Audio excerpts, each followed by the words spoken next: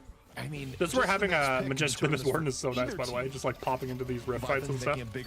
Showing no fear, no matter the odds. Who does Refresher as well? Holy fuck. Overseas to kick this one off. That's not put nowhere. Nah, fucking spaghetti good game.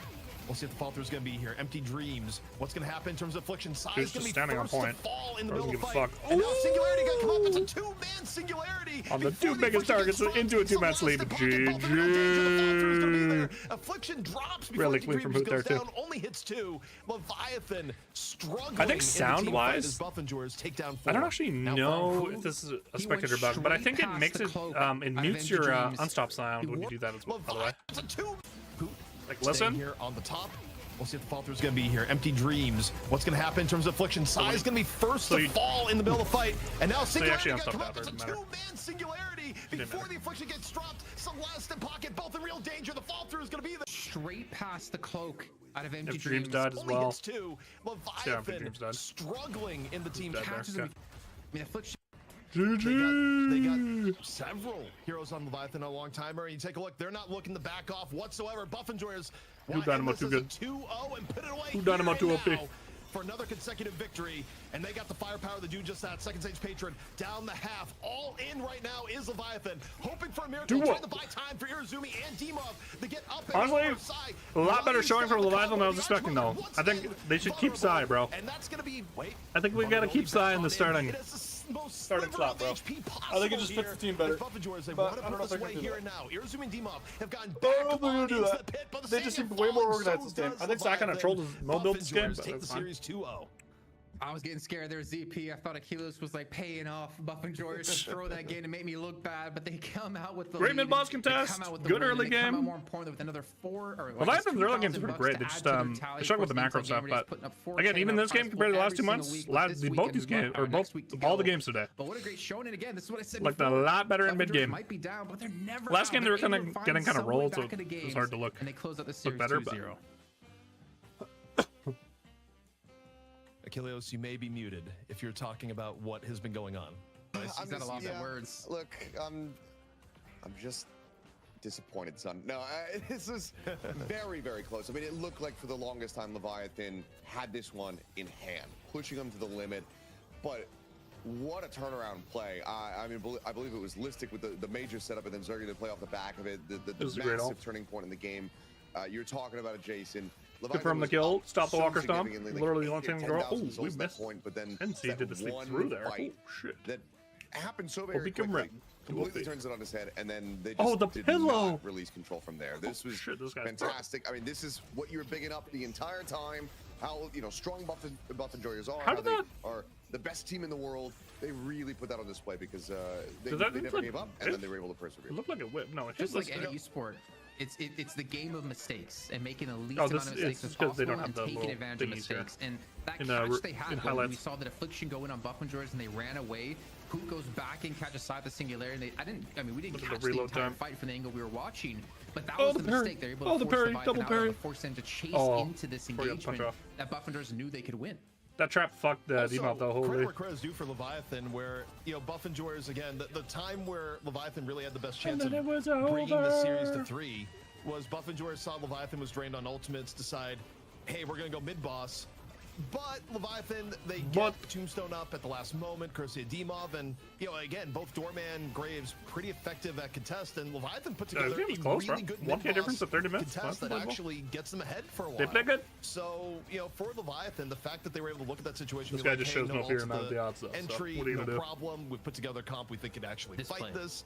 And they do, but yeah, this right here, was truly the end, and the amount of distance Warp Stone Quantum covers is so insane, man. It's just so insane. And use the to cleanse. I think there was a slowing hex. Actually, you can't quantum when you're slowing hex, but you use it to get ahead, and then just zips on forward with the Warp Stone. I mean, I don't know if the Affliction would have really changed that fight, honestly, but it's still, I mean, theoretically, was such a smart play out of Hoot. Just clean. That one little blip, that fight over at mid boss when it looked like my Rem domination. Back into this one. This was literally just the Rem show, by the way. It's Sojo over. Oh my God, we're back. Got the medical play. Really good. Buff and George just win the whole thing. So first good Apollo game we've seen today from Break. By them to be able to take this one. I mean, you can see here. Kills. Yeah, still didn't do a lot of damage. His ability felt 10 times more impactful though. But Graves, not so much. You know, I backed Leviathan at the Counter start of this pick might have day. fucked them. I can say that I'm still very The draft was so satisfied much walking better. away This from this was one so with the such fight a that they better were able to draft. put up. The fact that they were able to get into this championship match, to have that opportunity to try to Just go imagine, for the cash prize, just imagine these they fall characters shy swap of it, places. but Holy some fuck, improvements. holy shit! They What had are the your ability guys' to draft thoughts, the though, Abrams, and they just chose kind of not to. zooming out now after the fact? Just imagine on the Graves.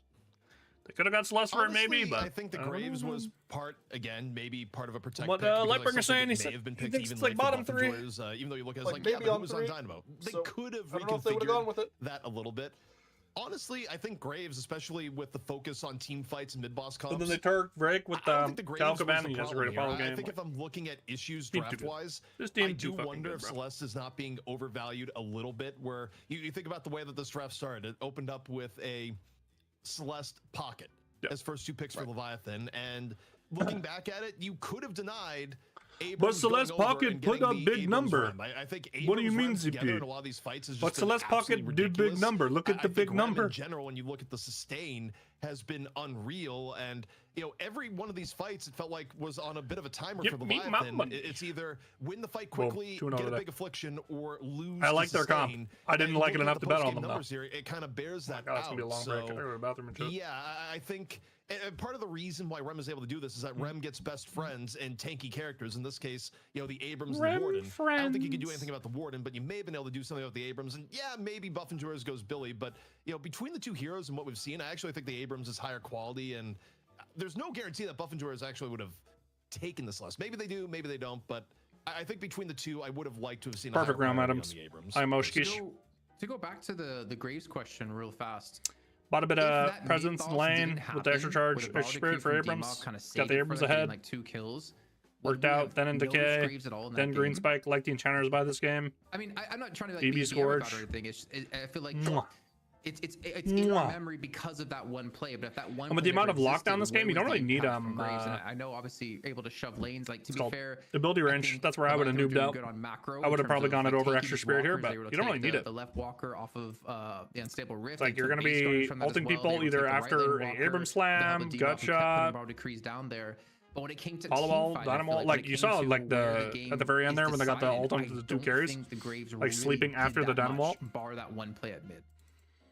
So Even maybe Cage, still like a little ways away until we start seeing Graves into the mix. I can tell that, you know, chat was just as confused as you guys when we saw that locked in. They were. There's a counter pick because they didn't want to, because Buffenjoy's love playing my gameplay right now. Graves and Doorman, Graves in the night well-known shift. thing So about I scrims think they're it's talking safe to about on say, broadcast. especially But given that it's not on the winning team. it's just hard. Dimov's not going to be up for the MVP It's with this just one. hard. Even though it was a nice little clutch performance over the mid balls. Let's go ahead and get into the MVP and see who takes this one down. Yeah, I gotta pee. I think Right you back. could make a couple different arguments. I'm gonna get water. And okay, it's going to be Obi Kim. Deserved. Hope you had a good day. Good day around. That was being put out via tag along. A lot of these micro skirmishes that may have been a quick pick on someone like the Abrams or a quick pick on the a Venator, it just did not happen because Obikim was there, slowing things down, getting good healing off, and stopping what otherwise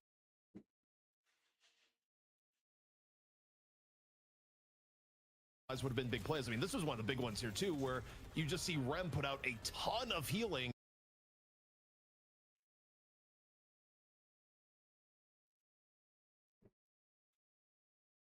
And stop what would have been an otherwise deadly wombo combo. Yeah, Rem's a high pressure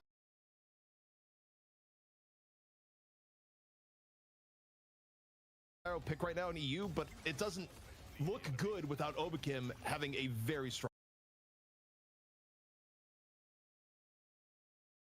game. I mean, Obikim's always been, I don't want to say an unsung hero,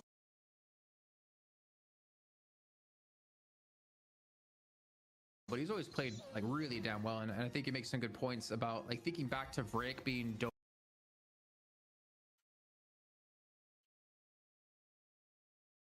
Over the right lane walker, he kept Vrake alive for such a long time and allowed Cosmetical to rotate in.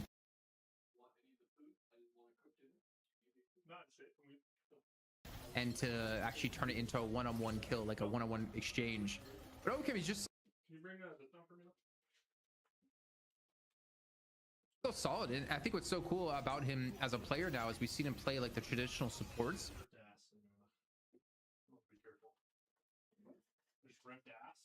We've also seen him play things like Drifter. We've seen him play things like Apollo. Like he's been allowed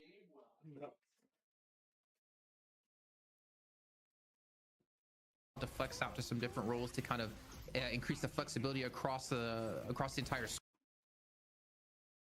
squad. But I mean, the 40K where an entire game system changes, like that is not minor. Like, just make no mistake about it. But even with the game changes being a little bit on the small side, I mean, EU has seen pretty radical meta development from week to week. And yeah, I mean, some of this is helped out by the fact that you have the W tourney going on at the same time, so you have more scrims. But you know, again, if you were to look at hero priority from, you know, this week to the week before to the week before, you are seeing some like pretty radical shifts. And you know, I think in this case, you know, while Buff and Jors is usually the team that's, you know, pushing some of this forward, I think Leviathan did make some interesting reads. Did everything work out in the final draft? No, but I do appreciate that they kind of took us in a different direction and nearly made it work, if not for, you know, one or two fights going a different way.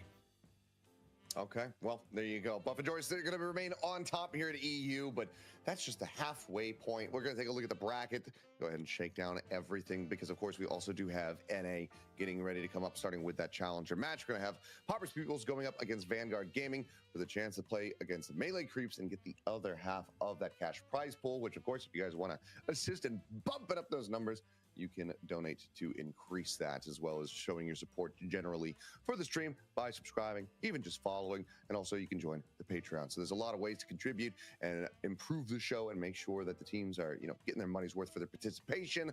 But before I depart with you gentlemen, any predictions for NA as it gets ready to come up? Well, my prediction for NA, it's not going to be just Mo and Krill in EU. Mo and Krill's coming back in force to NA.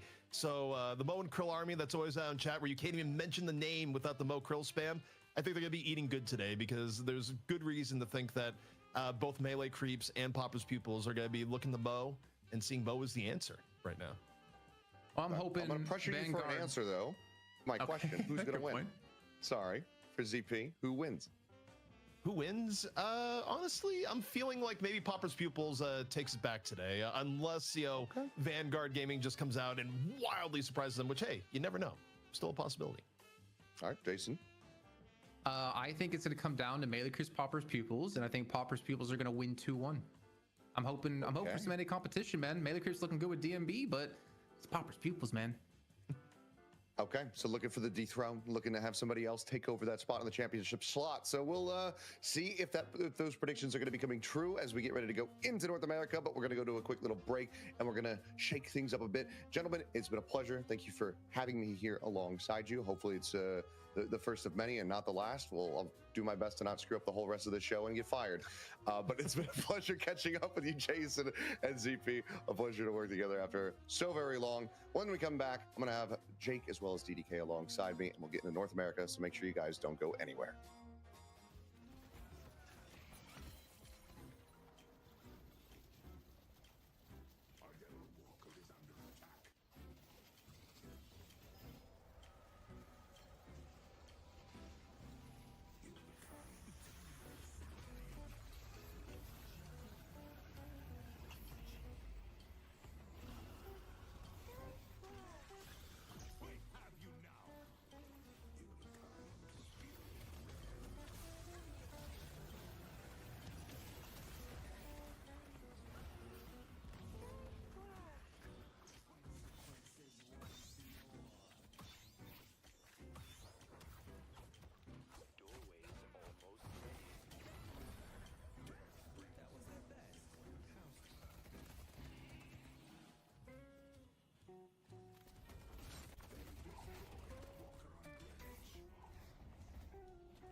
I returned.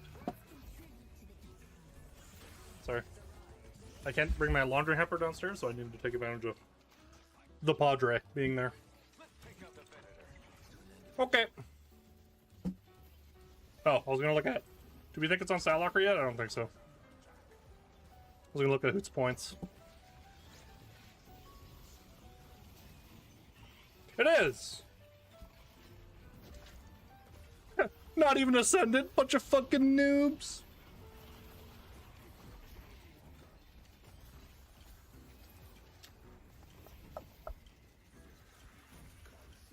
Open him the pillow and drawer. Again, for the lane he was in, I think it made sense. Invested in it with the extra charge, extra spirit. Hop-a-doo. Yeah, Hoot still does Stomp Max into Quantum. But yeah, he did 2 points in all before. It just makes sense. Get Zakur down, get the radius. Cool. Interesting he didn't put even a single point into Quantum because you get the range, but I guess he lined it up when he buys his Warp Stone, which makes sense. That's where you're getting the most value. Okay, I keep an eye on this. Where's my notification? Bulbasaur, the Pokemon. Oh. Oh.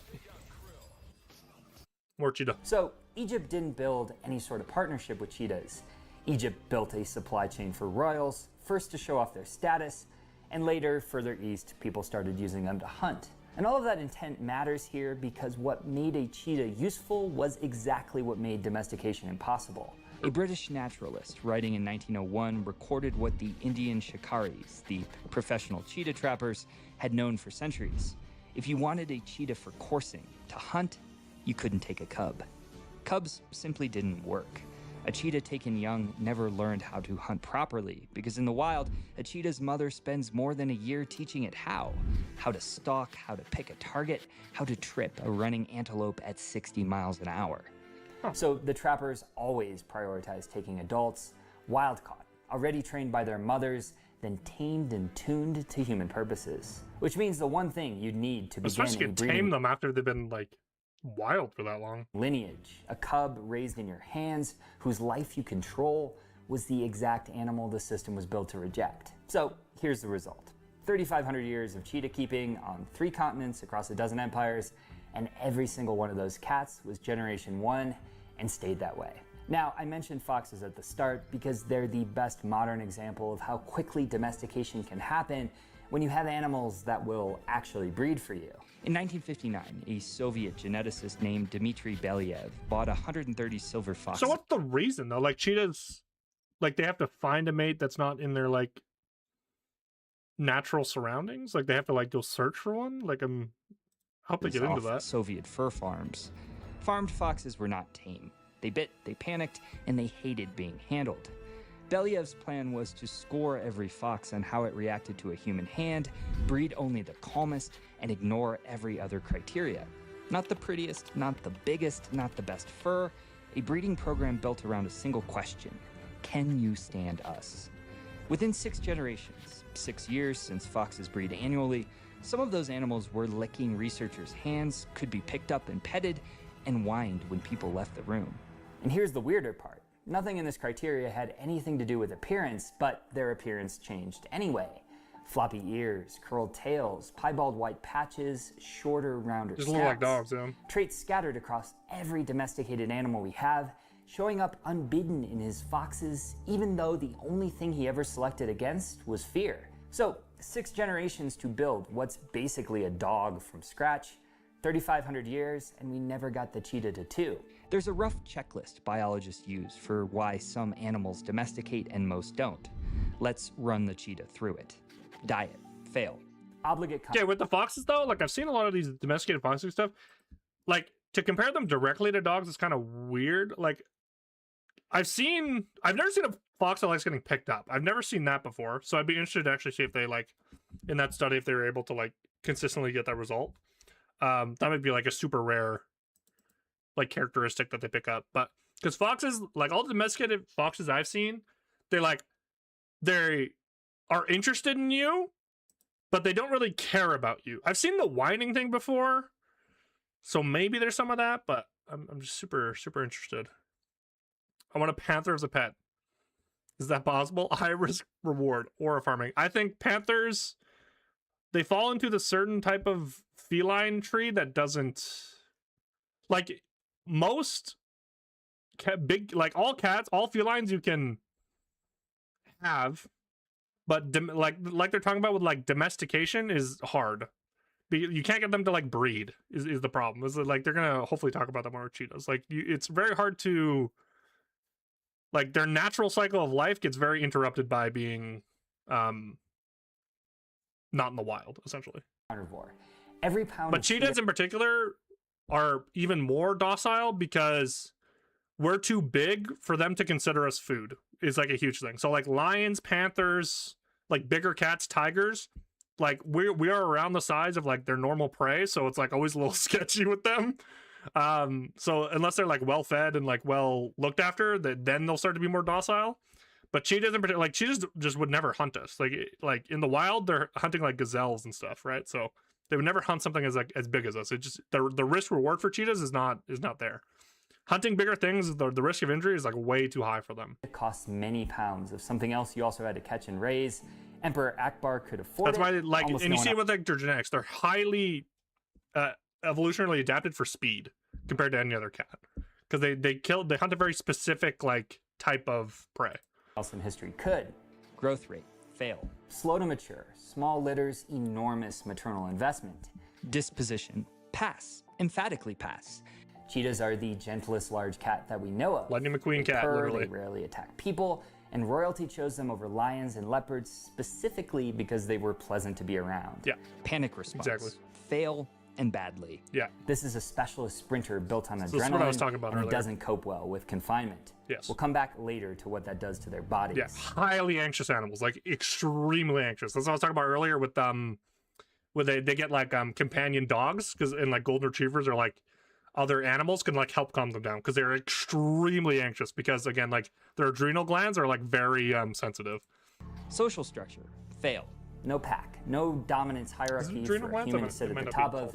You can their make adrenaline yourself is the very alpha present wolf, in their but there's no hormone alpha system. cheetah position to take. Will it breed in captivity? Fail. And as we've seen, that's the one that matters most. Although zoos are starting to have more success here than you know all this? I was gonna go into biology, but I find science like super interesting. Ancient emperors. I just naturally pick this stuff up because I find it really interesting. So 1 pass, 5 fails, and the pass was the one that fooled everybody into thinking this was possible. Now let's zoom in on the breeding. There's a famous experiment from the 1980s that you might have heard of. Researchers took a patch of skin from one cheetah and grafted it onto another. The two had never met, different populations from different parts of the continent. And every rule of immunology. But like you study biology to get a job, right? Like I wouldn't. Would you say you're like into science in general? He says that the second animal's body should have recognized that tissue as foreign and destroyed it, but it didn't. The graft took, it healed and cleaned. Yes. Okay. To a cheetah's immune system, another cheetah. Watch more videos like this. I don't know. Like I don't know what to tell you, bro. Cheetah reads almost as an identical twin. Now this fact gets cited every single time someone explains why cheetahs struggle to breed, because a species that can't tell its own members apart is a species that's been breeding with its own close relatives for a very long time, and inbreeding in every animal we've ever studied impacts fertility first. And the genetic research does show a stunning lack of diversity in cheetah populations. Yeah. Cheetahs went through 2 collapses, one more than 100,000 years ago, one at the end of the last ice age, roughly 12,000 years back. Yeah. Together they stripped the Your mom was a chemistry professor? That's cool. species of most of its genetic variation and squeezed the survivors down to a fraction of what it'd been. So, yeah. What came out the other side has among the lowest heterozygosity ever measured in a wild animal, lower than the most inbred dog breeds we've ever produced on purpose. Yeah. And again, this is part of being a highly specialized species, right? Like they are. There's only one type of cheetah that works. Every other like slight mutations of cheetah does not work. They need to run really fucking fast, and they need to hunt very specific prey. And so they're very fragile to like environmental stressors. So like the Ice Age was fucking with them, because even if like the antelope population goes down a little bit, cheetahs are like at high risk, because it's like the only thing they hunt is like small. Like I think they can hunt rodents and stuff too, but they're not like natural diggers. Like they're highly optimized to go like real fucking fast. That's like all they do. It shows up in the sperm. Male cheetahs carry sperm counts roughly 10 times lower than comparable cats. That's crazy. And the great majority of what they do produce is malformed. Oversized heads, tiny heads, coiled. So their populations have literally been like tainted by inbreeding, because it's like how hyper specific they need to be. Tails. Genetically. In other cat species, numbers like that mean sterility. So there's your answer, right? Bad genes, bad sperm, no cubs. Case closed, Akbar never stood a chance.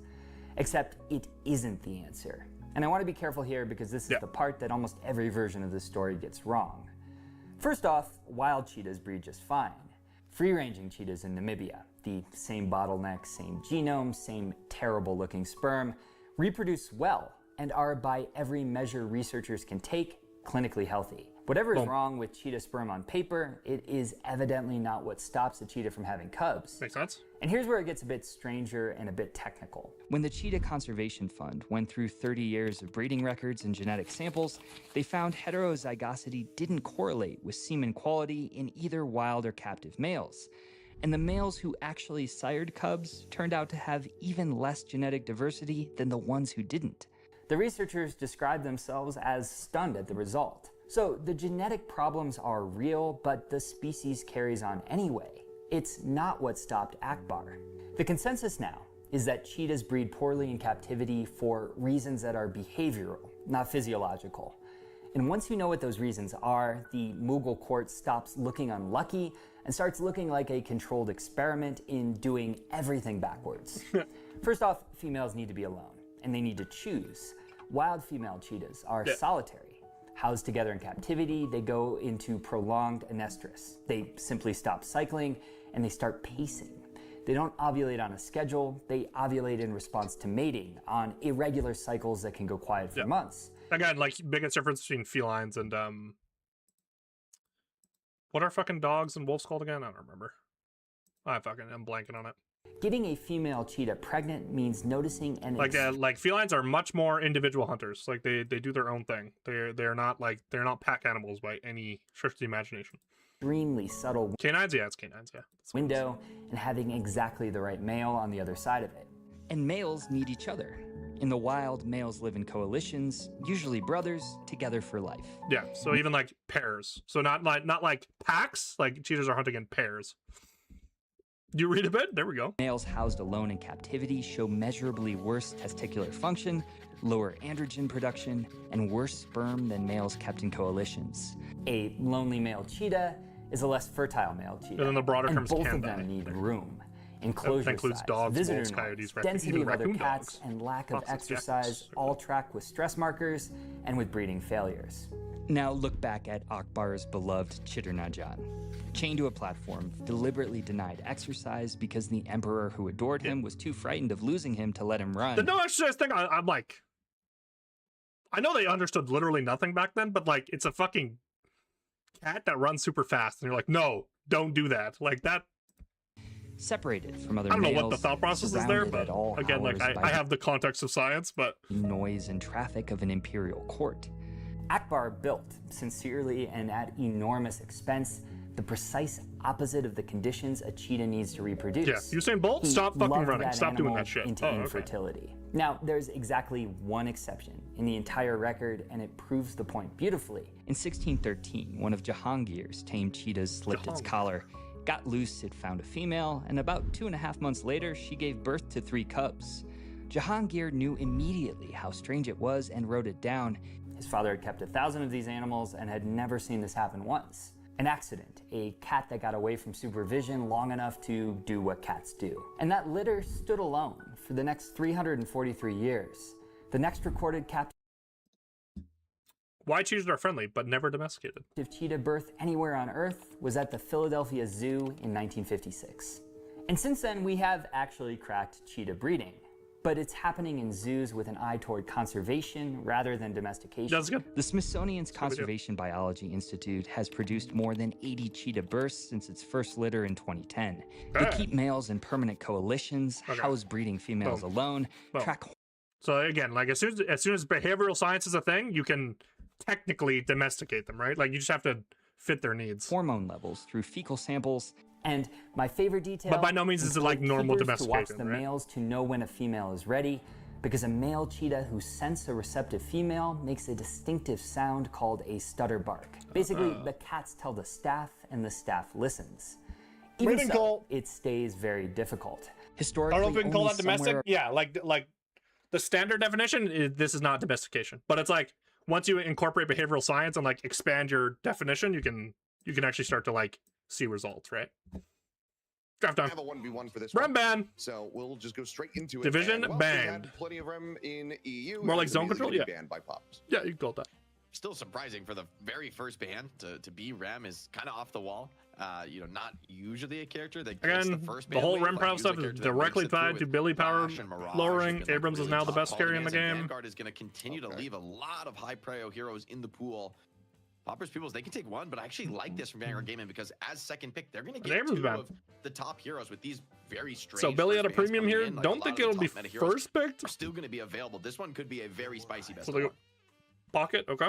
Yeah, and you got to imagine that Pocket stocks should be lower with Ram and Abrams out, in my opinion. In there as well, so many good options here for but it could be. This is one of like the few heroes that and Mirage though for me are like terrifying characters. Vanguard Gaming can pull off so far. The dizzying heights that they can bring from a Drifter on one. Opens with Drifter. Okay, I have no idea what to expect anymore. This might be Dash's pool is like really thin, so he has to pick that for them. I would think Lash would be the, or rather this Mirage is would be the pick crazy for that, pick. I don't know what to think with these first picks coming.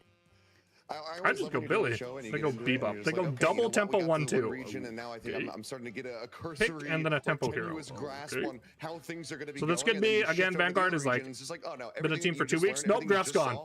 Lied. They completely fucked up the draft. Throw it out the window as well. I'm not too sure. We'll get word on that. Fake draft. They debated us. Absolute debate. Fake draft. I would honestly, I wouldn't be shocked given how completely. No more draft. Picks were. I mean, we saw those first 2 picks and we banned Vanguard Gaming. They're never allowed to be in Night Shift ever again. Completely wild. That's what happened. But the Drifter Bebop, I don't mind them coming in, but I think those are no the longer kind of go for you're banned to round out a draft once you already have some of these super premium choices. So see if we can get that rectified and get back into maybe the real draft. I will TBD what actually happened. I mean, if part of that, I mean, if that is real, even if half of what we just saw is real, then I'm still confused, and I'm the guy who doesn't know anything. He's the guy. This one, and I'm confused. So now you really know that we're subverting expectations, and like. In a way that Brian Johnson could only hope that he could ever do. Only hope. Did have some errors on it. We're going to be bringing it back up here pretty shortly. All right, fake draft over. They baited us. How much of this is going to continue forward? Because I was not expecting to see the Drifter kind of generally, but especially not as a first round pick. It's interesting. The Drifter has actually been, I think, more relevant recently than when he first released, with teams kind of really valuing the ability to provide vision and the spirit nuke on your first skill being actually quite potent. And so being a hero that like gets you vision and maybe scouts things out, has the information that an enemy player is alone, like that information game aspect has proved to be pretty valuable for competitive teams. But let's see if it actually ends up making it in before we ended up talking up those stocks too highly. Still first pick, but it was a misclick. Maybe things are a little, even the bans. The Vanguard's like, whoa. Really strange for me, so I wouldn't be shocked if those first bans were different. Yeah. No. Rem ban still makes sense. As well. I think the Abrams after Rem is banned though does not make sense. It's going to be the same, right? I actually don't think we're being trolled here. Because if you're Vanguard, you can get the Abrams on 1-2. Like we saw earlier, like Abrams Dormant. That's great. That's a great one too. They're not going to first pick the Abrams. I wouldn't hate that perspective, right? For a team that's like a big underdog. This is a bad read if the Rem's already done. You might be better served getting. I want the draft to make sense internally. If you don't do that, you just can't compete. Like you need to have like the pieces that are required to have a successful deadlock comp, but they can be the versions of those pieces. So it's still pocket. Is it going to be the exact same draft, bro? No fucking shot, right? Considered like best in class and maybe being forced to pick those. One thing I will add, it's weird. It's because Pierre has been helping out with Vanguard Gaming. We saw Biscuit, So this. It could be a hard, like, their pools just suck. Okay, they go Lash. Okay, this makes way more sense. This makes way more sense. Okay, Lash. Let's go. Okay, and now we have Lash. If you really need to go Drifter on 2, like, fine, but I think you can get Drifter later. I don't think you need to go him here. Poppers Peoples typically isn't a great Drifter team. They probably have Calico more. And they go Doorman. Much better. Much better 1-2. Much better. That is a real problem for Lash. You ever get chain gang that really mitigates your ability to like stay above the fight and play the position that you want to be. And on top of that, the and on 2 we get McGinnis. Yeah, so was surprised McGinnis been unpicked unbanned in EU. Counter though, so maybe Poppers People's and the biggest counter to McGinnis is Pocket, and Pocket is picked. McGinnis stonks through the roof. Through the fucking roof. Can't really play Infernus this side now either. Between the two regions. Vanguard Gaming likes playing Infernus. McGinnis just shits on Infernus.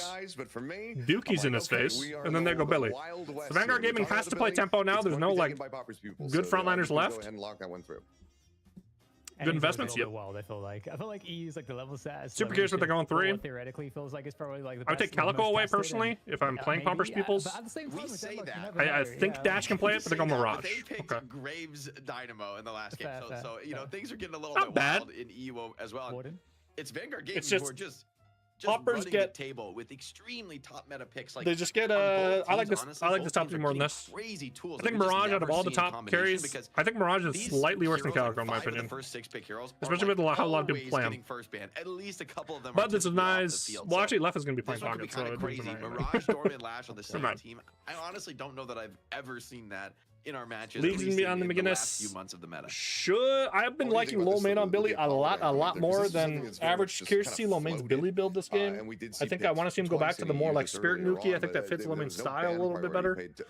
Like he played like the day of the balance patch. I would like a lot more than that like cultist stuff we've been seeing. Even the Billy build last game I liked a lot more. Calico 1-4, good. Mirage way better here, especially if you're going to validate the Calico 1-4. Good Celeste ban here. They still need a P1 carry. It could be Lash P1, but the draft that they have, I don't know. I feel like would be really benefited by. And then you get an Apollo ban, so you just full ban the frontliners. Kind of hurts you more though. So, but I think this is an admission that they're going to be playing tempo. Curious if they can pull it off. Tempo takes a little more coordination in 6v6. Don't know if they have that down yet. Still going to be the pickup here. Could be nice as a save into a lot of the this comes in. That's going to be for Zeno. Ton of dive, ton of burst. Makes a lot of sense. Cube.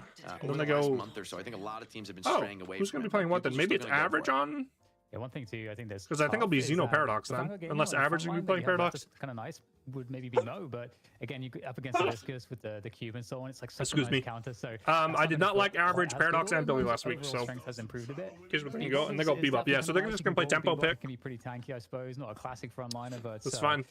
You know, with the best frontliners out, this was kind of predictable. Approach with this roster, they may just forego. Bebop, one of the bigger health pools as well. So of all the pick characters, if you needed some frontline, probably the best to go with the Bebop. Yamato in there or something, and we'll see that. And they go Drifter. Okay, this is like. There's the Bebop Drifter. Okay. So this is maximum tempo. So Vanguard Gaming has to be super clean today. I don't know if Geo's back yet. By the way, he might be back. Make a lot more sense for me. Like the Calico Drifter Bebop is gonna be pretty scary. I guess Geo's back as a group of 3 that can move around the map and like in.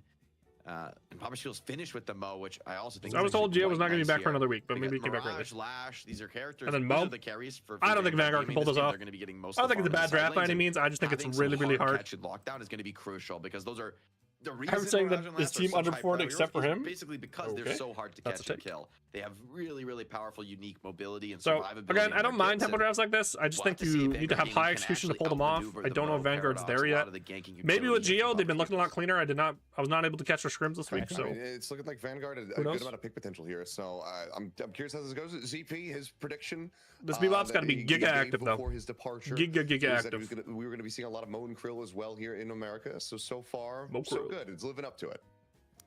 And I think it's I think like Jake said, it's super nice. So we'll be Geo on the so Geo's actually right. Geo's playing today. To in theory be able to win the game, which is it's got to be a successful early laning phase that unlocks Calico and allows the Drifter, the Calico, to roam with the Bebop as well. And you have to get they have to get really active and kind of win from the get-go. Changed. And I feel like if you don't achieve that, I think they're going to get pretty shut down. That's my fear. They're going to get shut down. Yeah, I mean, it's hard to predict against Popper's pupils as we go into this game one, just because their pedigree as a team, right? Like, you know, but I will say draft-wise, I like what Vanguard Gaming got. I think they did really well.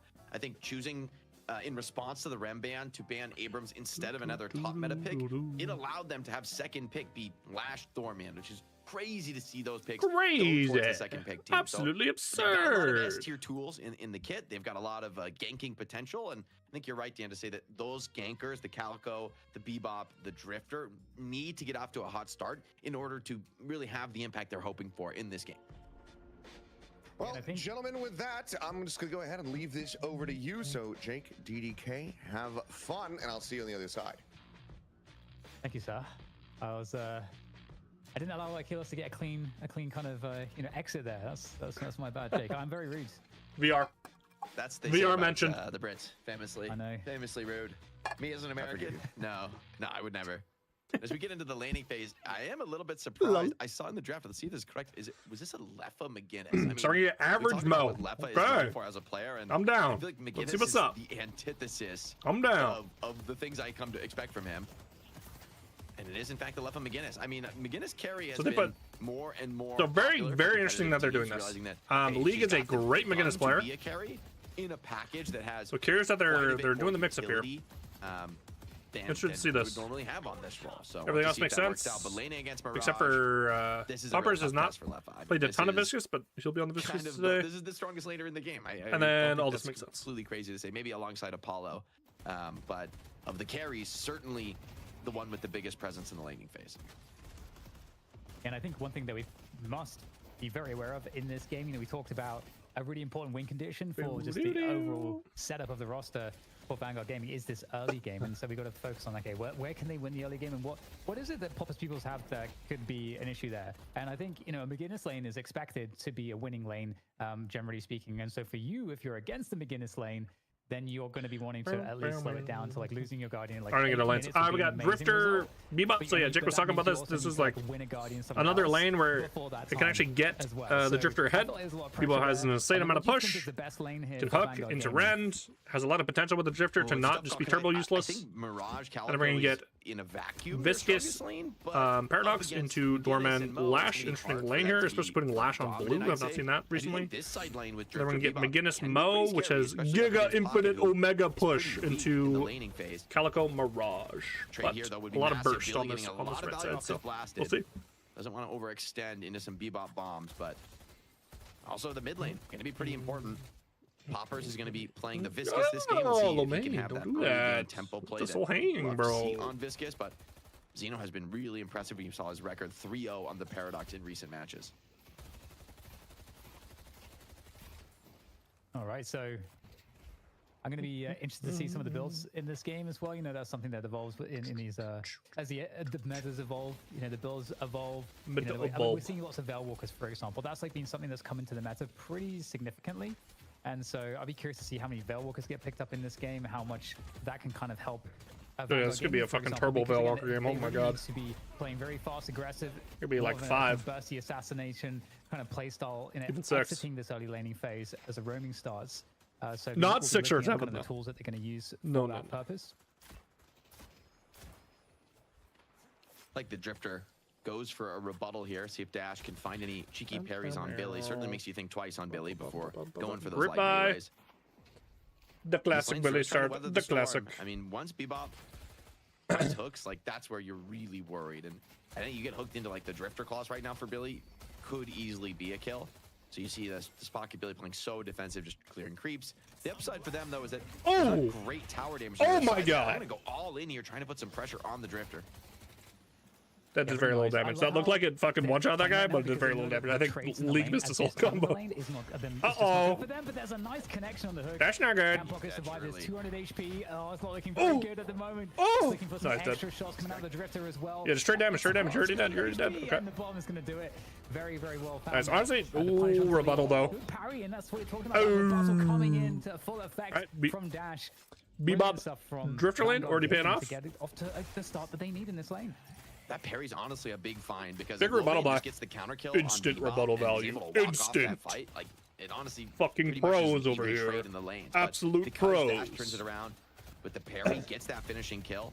It's gonna look a lot more awkward. And here's that McGinnis lane we talked about. Puts a wall behind the Mirage. Tries to commit in for this kill, but clearing the creeps relatively quickly are Mirage and Calico. They're not gonna be too worried about this. And McGinnis has yet to put really meaningful tower pressure on. I feel like that's been good awareness from Vanguard Gaming to just keep these turrets suppressed and make sure the push doesn't really get explosive against them. Yeah, and you know, the monster rounds plus the intensifying magazine, this is like the optimal items to push the tower damage as much as possible and really just, I guess, grind the lane down. But yeah, like you're saying, I think full green rush Drifter. Vanguard Gaming in the early game. Oh my god. That early kill for Drifter gets the ultimate online. It's gonna be the first ult of the game. Oh man. Really nice with these buffs online, but nonetheless, Popper's pupil Popper's had to cube himself. Both buffs. He just got killed by Doorman. Oh, well played from them. Spooky, scary. Early buff can be quite nice. The vitality is going to be huge for Paradox, and for Mo, a spear buff is like almost the poor man's vitality buff, right? Amping up that scorn, improving your cooldowns. Mo, I think, is a never thought about that. Good user of the spear buff in this very early commentary, Jake. Smart guy. And I saw that Dash picked up the restorative locket like very early on there. So actually a lot of vitality invest from the Drifter. Obviously quite nice because Drifter's kind of squishy, but that restorative lock is really nice as a playmaking tool. So we'll have to see how that comes into fashion in a moment. But we'll get some more pressure here on the punish onto Bebop, who was left pretty low. Good find to, again, like put the pressure back onto Vanguard Gaming and what should be, at least what we pegged, as the lane that they're looking to really win. And they do have half tower damage, but we're at the 6-minute mark, so I wouldn't say that that's particularly good pacing. Yeah, the towers, I don't think there's anything decisive yet, but what's decisive for me is that League completely skips green items and actually finds that kill. Like, if you go no greens on Pocket, you're really hoping to find a punish on the other side, but because he gets away with it, I feel like this could be a very big game for League. And LOL trying to push into the moment again. LOL, good meme. We know it can be a huge problem in competitive Deadlock. 2,000 soul lead right now for Popper's Pupils. Nothing amazing, but definitely some cracks beginning to show as McGinnis continues to keep this pressure on in the side lane. McGinnis. Yeah, and I gotta say, with respect to that, it's not a... It's not like a very early win somewhere for Vanguard Gaming, like maybe you'd be looking for with their comp. But at the same time, you know, there's a lot of problems on the other end of things. Popper's Pupils have lots of ways to take early Guardians, and they haven't been able to find them. So Vanguard Gaming actually doing a great job at keeping the game at an even kill at the moment. Looking to try to punish here. Oh my god, no look scored. Popper's Pupils really trying to convert. Absolutely mogged. Mo lane, trying to make sure they can get those are a lot of turrets, bro. I'm gonna be careful. That's a lot of fucking turrets, and then you ran into the Mo character, bro. Oh, 26 HP escape with the oh, the Mega Assault almost did something. It was so close. It was so close to being useful. Lock this off, but Lefa doesn't really care. Like pushing away the Calico is enough of a win. Like, this should now be a free tower for the McGinnis. Pause. So we got a pause coming in for Vanguard Gaming, but his pause is not going to change the fate of the side Guardian. McGinnis is going to pick this one up and open up a lot of space to start accelerating her farm. This is, you know, this is why you pick McGinnis. It's why she goes so early in the draft. Reset and scrims means restart game, by the way. Early objectives, but same draft. For Vanguard Gaming, you would have hoped to maybe stall it out just a little longer. Now when those centers spawn at 8 minutes, going to be tough to contest on this side of the map.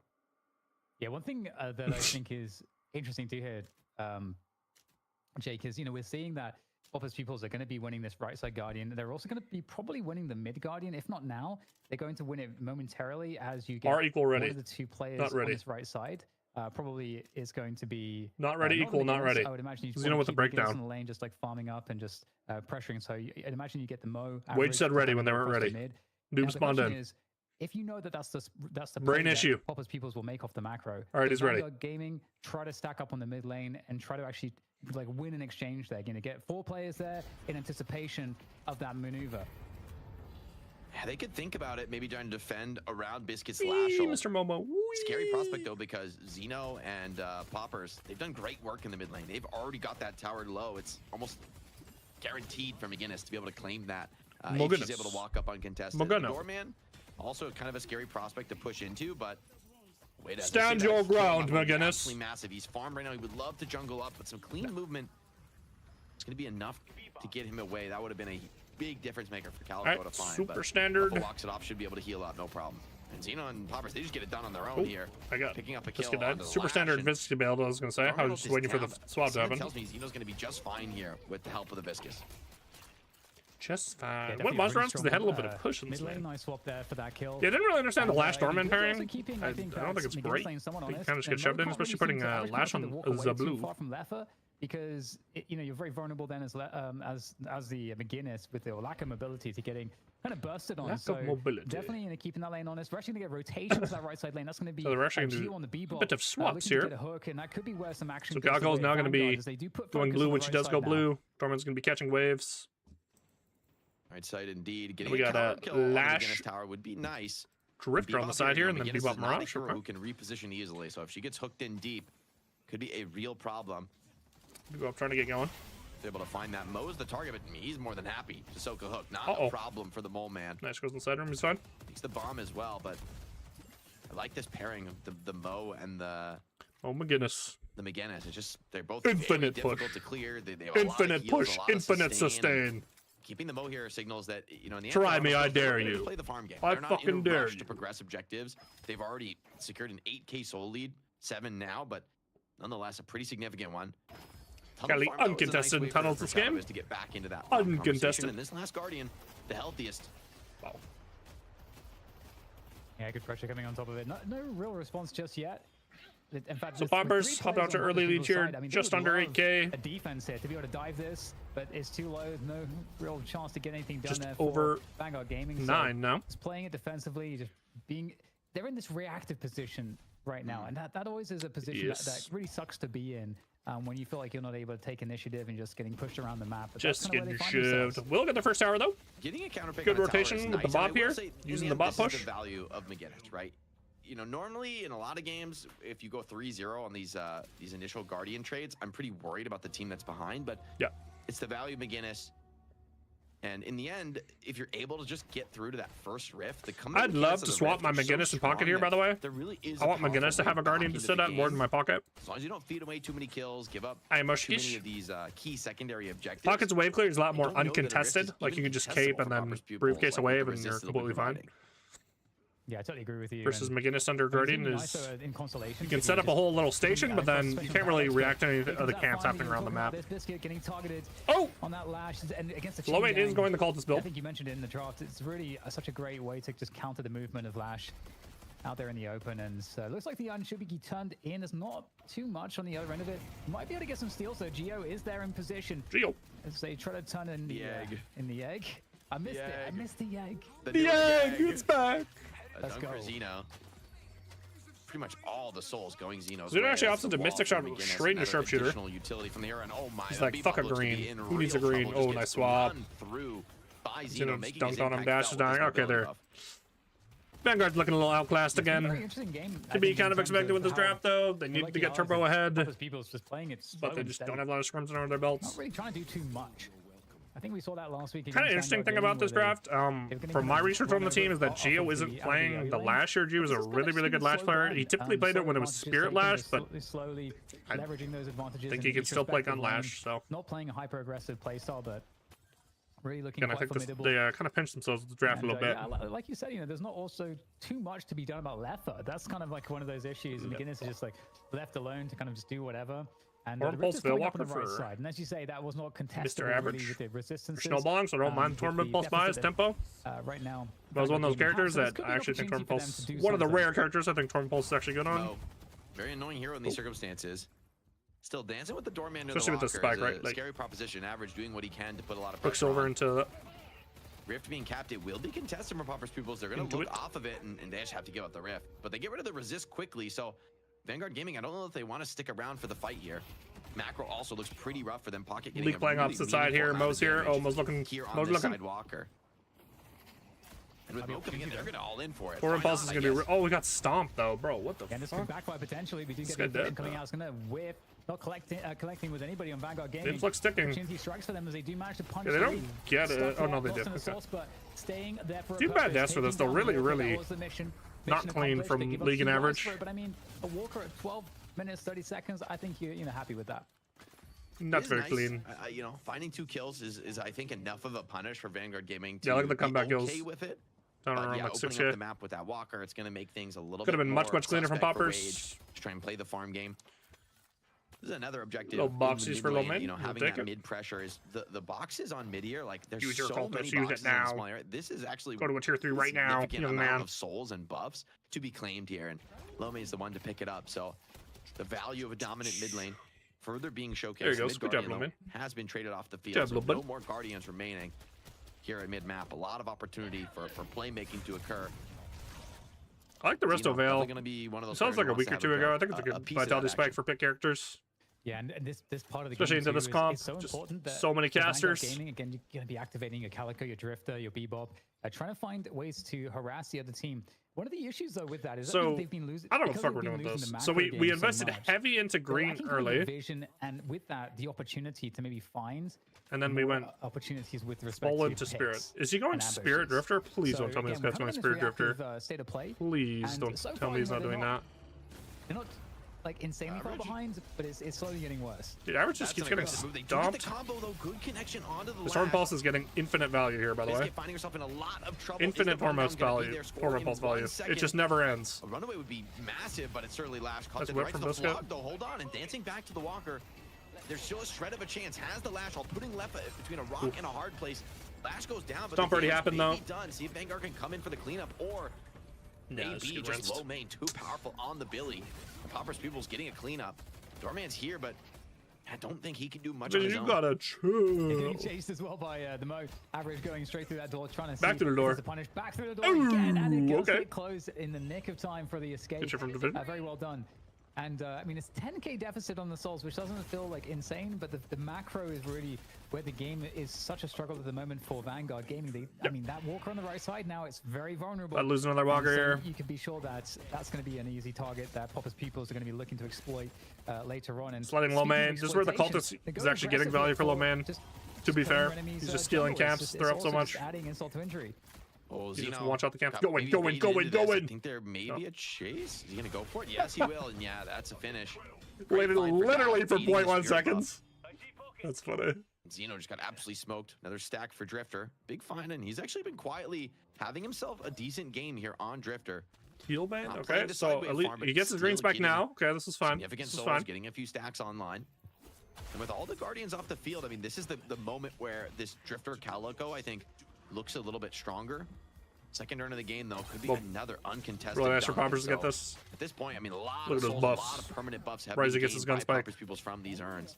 Actually, you guys gun spike earlier. That's yeah, it's unfortunate that there was nothing there for Vanguard to at least try to I some of the souls, but you know, they're very concerned, I think rightly so, with the control on the right side of the map where their Walker is just so desperately low.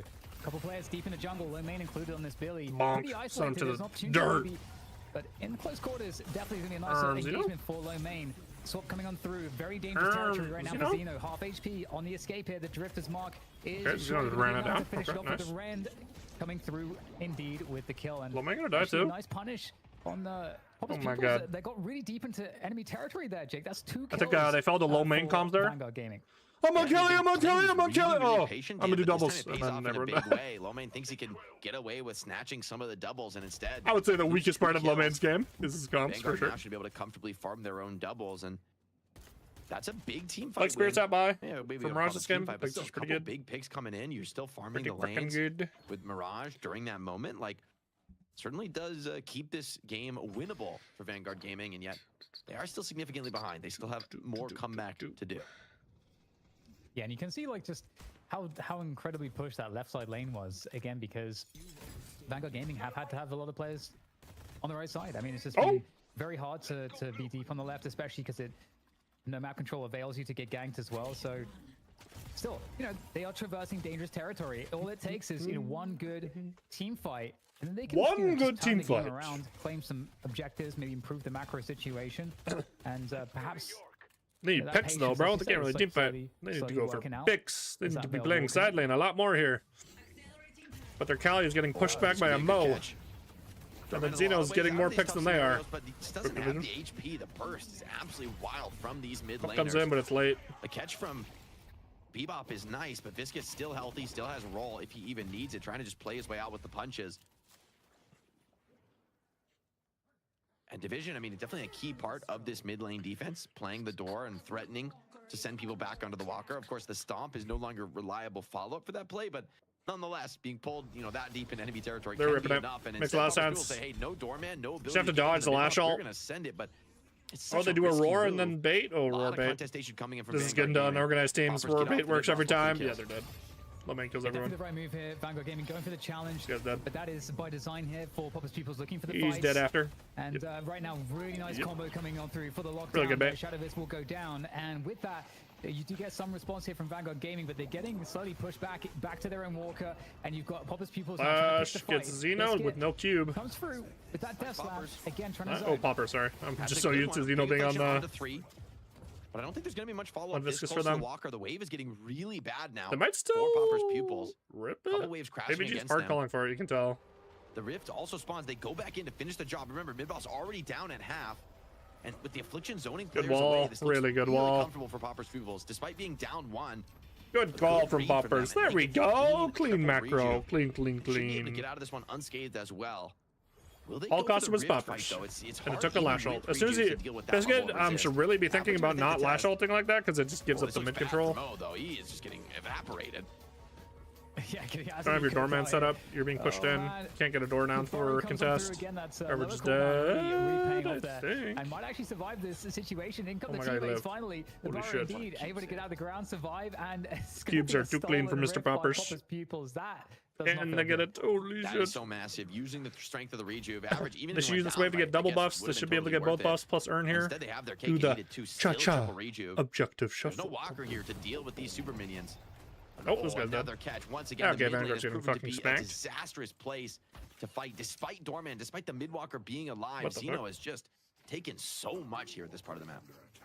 Yeah, and I don't know if that's that Veil Look at that Walker was, fucking part tempo of the bias. previous Heroic kill, but killer I've seen there's been spell. like quite a few Veil Walker into swap Dormant. kills, which are very hard to I thought avoid, Lomin already had especially, you know, with also. the carbine trigger, and you have like that insane movement. Maybe speed I you thought can Spirit get Dash was into like purple. really forward position. Maybe I very missed up. surprising swaps, and Xeno, you know, coming back today here for Popper's Pupils, putting them back at full strength is definitely looking nice on the Paradox. Double And, tank you busters can see on coming the in here. Assault Rifles chart, Holy yeah, nuking will reclaiming begin now. the advantage They're just chain inting. when they were This is opening the game up for Popper's the Pupils, epitome where, of what yeah, new there teams was, you do. know, They some just chain level enter of on the combat map happening and for they lose Vanguard Gaming, but objectives. now that right side Walker goes down, once again another run picked up by Popper's Pupils. Big In inflict. for a great fight.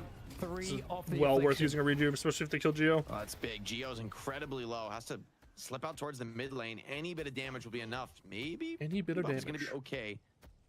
Non-lethal damage from Affliction. It's going to send him back to the base, but Vision dice. the pressure just continues to be piled on by Popper's Pupils. Yeah, it's gonna be There's triple still a minute walker. left on Game's this over. rejuve, and they show no signs of backing down.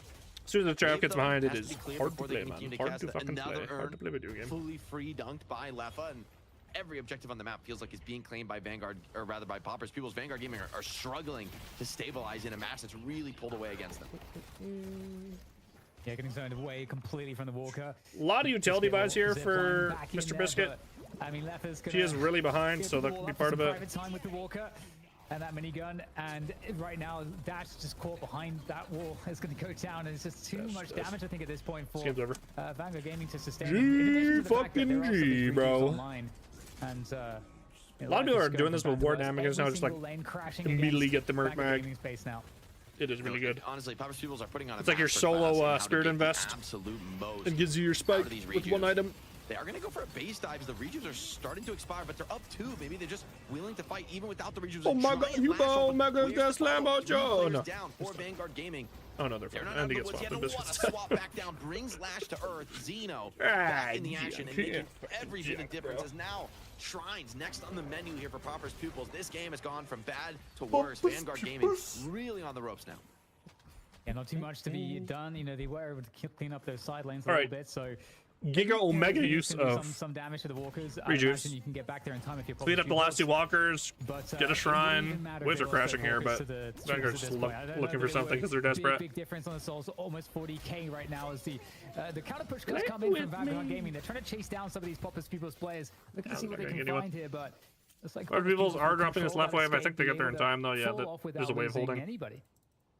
I like that they go for that though for Vanguard Gaming. I mean, a lot of things that Vanguard Gaming are doing in this game are as although it may seem a really dominant game for Poppers Peoples, I am still impressed. Like a lot of teams would have maybe played slow, cleared the minions in base, where, you know, in the end, yeah, you don't lose another shrine for leaving the minions. You have a chance for a kill, a chance for a comeback, and they're taking each chance that they get, but there's not many left, and with the soul lead being what it is now, we are entering kind of stat check territory, and even when the next rift spawns, like the resist is absolutely off the chain for Vanguard Gaming, and I still don't actually know if they're even going to be able to get out on the map to contest objectives like rift and earn.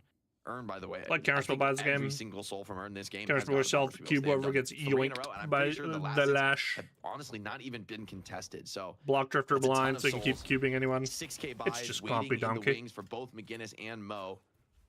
Scourge for average, that's a big find in a game like this. A lot of spirit damage being relied on for Vanguard Gaming, and for Lefa, this is absolutely disgusting. I mean, to drop 10k souls in a buy, they may, I mean, they're probably not going to push until maybe next mid boss, but it's just hard to see how you can bring comeback fights to Infinite tempo, unkillable demon. Yeah, it's very tough. Oops, we're on the left cam for that. Left got exposed. Bad finger is right there.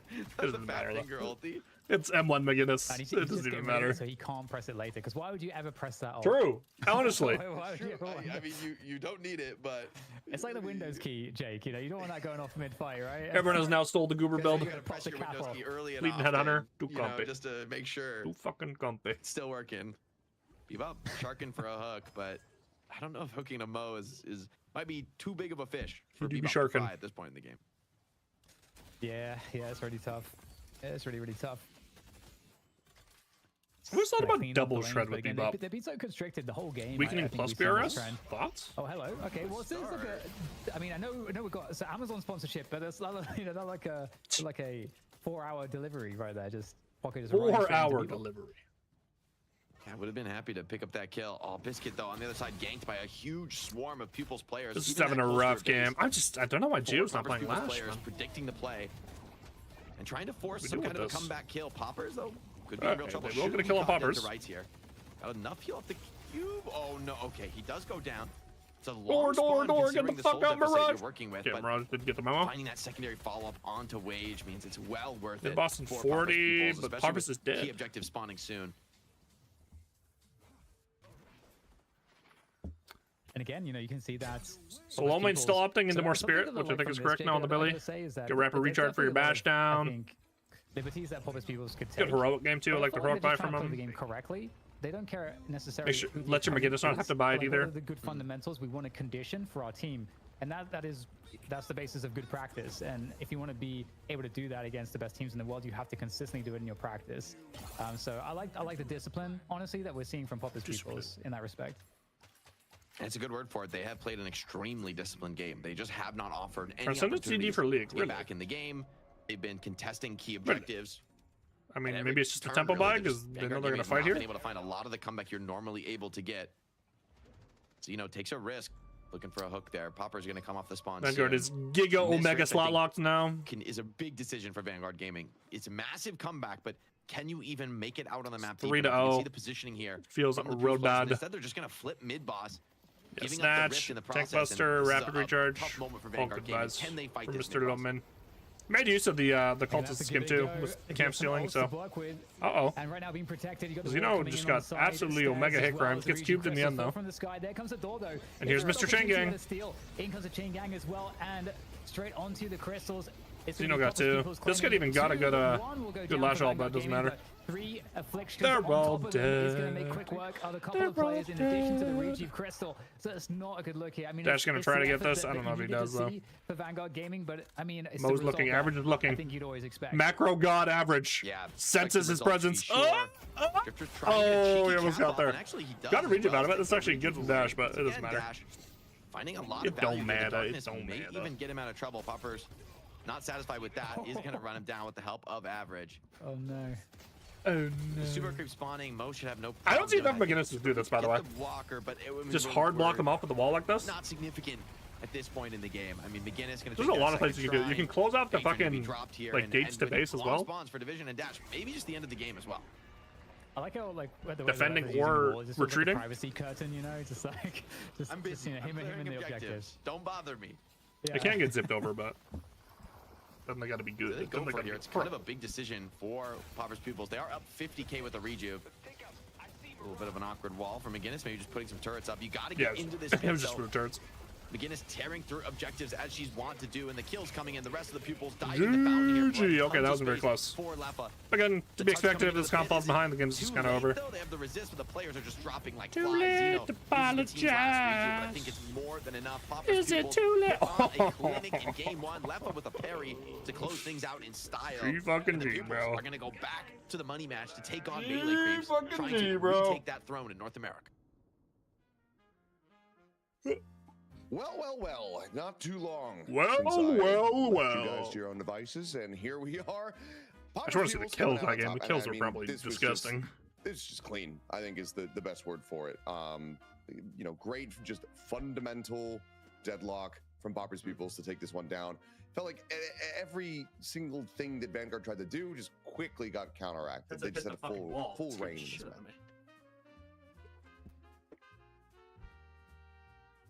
Everyone else is muted. That's well put. Honestly, they kind of just ran the table. The laning phase, it was a slow burn. A classic. Honestly, I think Vanguard played things well, and I actually, you know, it's interesting to see in a game as dominant as this. I actually really believe Vanguard showed some good fundamentals in this, but in the end, Impoverished Pupils are just too strong. I think a lot has to go back to this mid lane. Not only do Poppers and Xeno take the mid lane tower before McGinnis even needs to rotate. Leffa just keeps farming silent. He doesn't need to come mid, which is already a big win for a carry McGinnis. But then on top of that, they're snowballing so many kills from that position. I mean, it's clear that Xeno being back in the lineup with a Paradox alongside Viscus, the playmaking potential is unreal from the side lane, and you really felt the impact of it in the mid game. Yeah, this was some really gorgeous play. Sorry to cut you off. That's okay. Sometimes just the layers online broadcasting. That's hilarious. This was incredible value. Wait for it. Wait for it. Wait for it. The jump on somebody, connects in, gets the swap, and just absolutely nuked them. Yeah, I love that. I love that call out. I think it's really cool to see Paradox getting a bit more attention. As you know, was the Paradox. We'll be really curious to see if that comes out again. But yeah, that mid dominance I think was really interesting. You know, we looked at mid, you know, from the early laning phase, and we were thinking that it would need some assistance from maybe another lane, but it just wasn't the case at all, given how well they were playing there. And just continually, I think there's a lot of that's the swap threats. You know, especially with the Vel Walker and so on, like looking for his ganks. We saw so much space on the map get controlled by Xeno.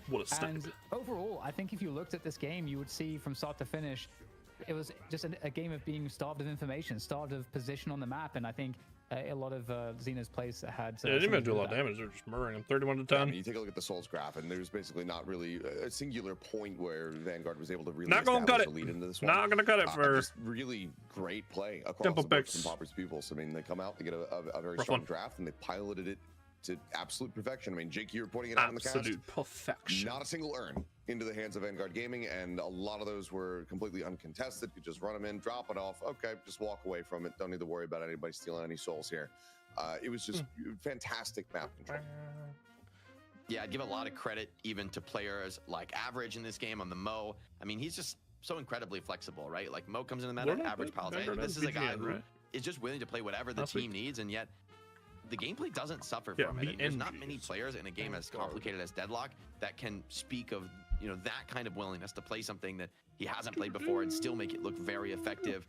Really dominant lane alongside Leffa, making the right done, Average on the Momo. Support that McGinnis from there on out, and when to just be a part of other kills.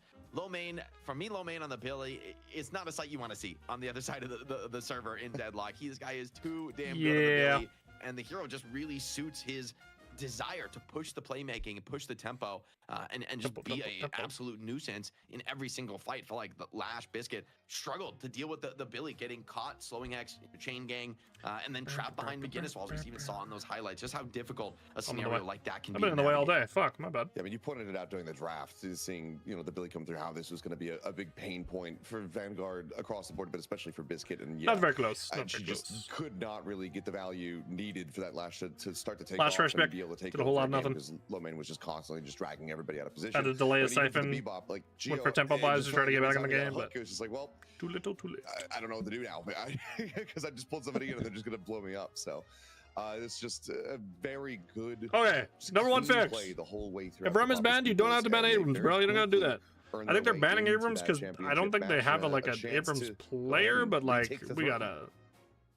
Someone got played. I think this is a great experience. We love to see this on Night Shift. Vanguard Gaming getting to have the opportunity to play these games and get battle tested and an actual competitive match that's broadcasted. It feels different. Or we gotta get Abrams on 1-2. And you could talk about the comp. Maybe swap out the Dormant. Division did well. That's the thing. Are valid to make about. Technically, I would say swap out the Lash, but like if you're not gonna ban Lash, kind of need to pick it. What moments they need to kind of again, do I think what, like noticing maybe where the issues are. Geo on it, we'll have some more success. Phase, like what adjustments do you need to make? I think some of these things things something are they will address in scrims this week. More of the focus for them as they stick together into the future, and I yes. get to see more of them. Although I do know that waiting in the wings, we've got Ido's a team at some point in the future. Perhaps yeah, let's think about Vanguard. They gotta get. They don't have a lot of time. They need to get good like tweet at for the next couple weeks. With team name or they're going to be in that qualifier match against either Poppers MLC but I'm doing it anyway. or the new Ido team. Let's see your team name They gotta pick up fast. New squad. I'm sure he'll love them. I'm sure he'll really appreciate your thoughtful and caring ideas. Yes, because crowdsourcing a name for something has never been a mistake, and it's never gone wrong and backfired. In absolutely. Any way, shape, or form. So I'm couldn't agree more. Suggestions the community can come up with here, but to your point, before we move on to our match MVP, DDK, I fully agree. I think that for Vanguard, like this is critical experience. You're getting yourself out there, and I mean, no one who ever lifted a trophy, became a champion in any esport or sport for that matter, did it without getting their asses kicked. To be true. Frank. You have to lose in order to learn, and then to absolute facts. It's going to be one of those things where, the more that you can. All right, back to cat video. One sec. Just gonna put this over here so I can keep an eye on it. Gamba 3-0 today. Oh, I'm so fucking back. I'm so fucking back, mate. You go over here. Xeno got player of the game. Hold on, Xeno. Xeno Paradox continues to look like the best Paradox. Outside of maybe Goob, but Goob doesn't really play it anymore. Oh, it's paused? What the fuck? Oh, it froze. I can lower the quality on this since I'm not watching it. Lol. Around a fifth to a quarter of adult female cheetahs in captivity have ever reproduced. God damn! The figure for males is lower still. Oh my god! Okay. In 2011, fewer than 14% of the facilities holding cheetahs produced a single cub. And the captive animals pay for the arrangement in other ways. Systemic amyloidosis, which by the mid-90s was showing up in 70% of captive cheetahs at necropsy and killing most of the animals it appeared in. What is it? Kidney disease in cats not yet fully grown. Wild Namibian cheetahs are largely free of all of it. Okay, so they also have inborn illness when you try to domesticate them. Okay, I see. The cheetah itself is not a fragile animal. The cheetah is an animal that is fragile in our hands, which is a different thing. Which brings us to a beach in Somaliland 400 years after Akbar. Lori Marker has spent her life with this species. She watched a boat come in carrying a small, frail cheetah cub in a container, a tiny, filthy box. He had been taken from a wild den, and his mother had almost certainly been killed for her skin. Now, she and her team did everything. Bottle feeds every few hours, round-the-clock watching for the first sign of distress. It is, by her account, a soul-crushing process, and they lost him anyway. The cub died. Now, he was going to be somebody's pet. Somewhere down the line, there was a buyer who wanted a cheetah in a garden, because a cheetah in a garden says something about you. The same thing it said for Nubian tribute bearers and Persian kings and Tang emperors and Akbar himself. And that's the part that hasn't changed in 3,500 years, not the animal, us. When Chitter Najan died, Akbar did the only thing anyone in this whole long history ever knew how to do. He sent men out to catch another one. And that's the entire story of humans and cheetahs. We never learned how to make more of them, we only learned how to take them. And we are still taking them.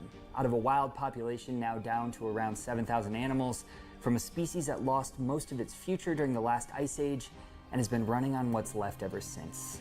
The fastest animal on Earth, gentle enough to hold your hand, willing for 3,500 years to walk beside us on a leash. Tamed, yes, but domesticated, no, never. Okay, makes sense. Good video, good video. Well done, well done. Can we find another one? Let me check the watch later. Let me see what's cooking.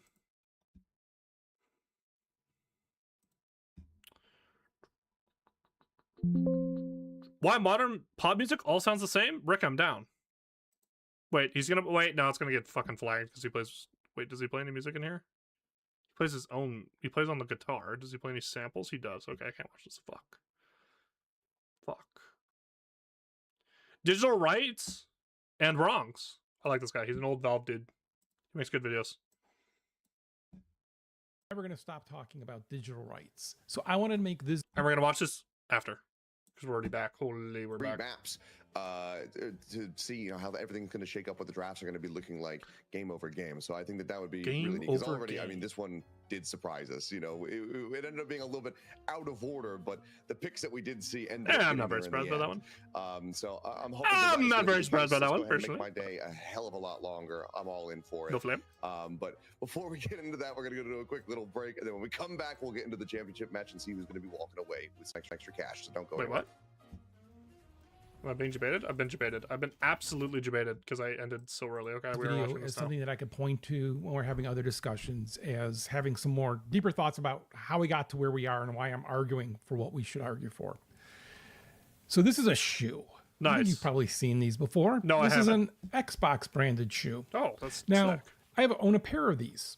I own these shoes. I own them. I don't own the trademark. I don't own any of the artwork, but I own the shoe. True. I cannot make copies of this shoe because it doesn't work that way, right? We're not in some Neil Stevenson future world. I only have this pair of shoes. I can sell these shoes. I can destroy these shoes. I can do whatever I want with these shoes. We all understand that idea that I own it. I own this copy of Burnout Dominator. No, I don't. I own the box and the disc. I can trade the box and the disc, and this is why people want boxes. But I never owned the software on it. Okay, I don't own the software on it, and it's licensed to me because I could make endless copies of that software, right? Okay, I'm curious. Okay, I already see the flaw. If he doesn't address the fact that the licensing itself is tied to one, which started happening that some companies are now moving away from, having an internet connection. Or, for example, NBA 2K is a great example of this, where I own a bunch of the old 2K games that I cannot play anymore. There's certain features of the games that I cannot play because the servers are down for those games. So a whole portion of the game, like my player, my career, or my player, what's the other one? My team. I can't even play these modes. I can't play them. Like, I can't do offline challenges in my team. I can't do stuff like this. So I think people's bigger problem with not owning or not having control, I don't even think it's an ownership thing. I think some people like that because they're older gamers that like trading in games and doing all that stuff. I think the newer generation their problem is the licensing. The fact that I have no control over what you're going to do with the title once it's gone or once your popularity falls off. I think that's the bigger problem. So I'm curious if he gets into that. Like, the fact that these games are intentionally made to be unplayable, or in like sports gaming example, you're forced to buy the new edition of the game to keep playing, I think is a big problem with these games. If I owned that copy of software, I could just make 500 versions of it and sell it, right? Yeah. I could just keep duplicating it. I could just duplicate this disc endlessly and sell it. 100% so that's why we don't own our software. Does that make sense? Yes. I think that makes sense. The reason why this is so easily to duplicate that you don't own it. And like you saw this problem with music back in the day, right? Like when people were like would burn CDs for like media, or people would create physical media out of digital media. Like that was a huge problem in the early 2000s, right? Like people would just rip shit off the internet instead of buying it, which was like a big problem with the like the early editions of like digital media. Like it was a huge problem because the majority of people still use physical media. So the fact that you could turn digital media into physical media and just profit off it like in a black market sense was like a huge problem. Instead, it's all done through your EULA, your agreement. You license it. And what that license gives you is the ability then to play it. Yeah. Now, some people like to say when we talk about licenses, they like to point to the Blizzard license, which is like, we can do whatever we want. And that agreement exists because of court cases. So a couple of things court cases have won us is one, they have to give us the reason why that they're going to take something away from us. And so most of them essentially say we can whatever for whatever reason we want. No. Because it's a revocable license. They can take it away at any time. The other thing is it's gone from like people will try to claim to me that, oh, we used to not have to sign user agreements. You're correct. But you were still fell underneath those because what they would be is they would still be on the disc or they'd be in the material. They'd be somewhere. They'd be tied to your purchase rather than you like digitally signing or like checking a box would essentially be that. Because you're buying physical media once again. You just agreed to it inherently. Yes. What court cases won is that it had to be more blatant and eventually like it's on the box now in the US because it said you had to be able to read it before purchasing it. Yeah. So before you bought the box, you had to know what's in the what box? was inside that license agreement for the software. And I think that is somewhat reasonable that you don't want to be able to just give somebody the ability to make a gajillion copies of it, right? And so then one of the things that came up was on Steam in the EU and France, they sued to make it where Steam had to allow the trading of games. Because, right, what we like about this is the affordance it gives us. It lets me say to a friend, here you go, here's a copy. Yep. Hey, I'm going to take this into the store and trade it and see what else I can buy. I understand those. And I know very few people who actually like share games on Steam. I know very few people who do that. I think it's actually just like a North American thing. I think other places they're way more better about doing that, but wants and those needs, but that comes with having it and being the physical box, but you've never owned it. You still, the licensing underneath it, if they really wanted to be persnickety, they could say that you couldn't do that, but they just didn't. Some games that require online registration, especially multiplayer games, you could never take back because the stores were smart enough to understand that that had been spoiled. True. And as we go further and further down that path, more and more stuff's going to be like that. And so we've seen a lot of people get out of that space.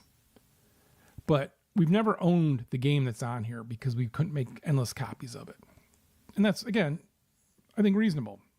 But we still want the affordance of this. We still want that I can go pick up my PSP and toss this in and it's going to work. It's actually in there. Which is like the bigger thing about licensing. It's a great game for playing on a plane. When people talk about buying EA IPs, Burnout, really bringing it back to the old Burnout Crunchy, oh, that'd be great.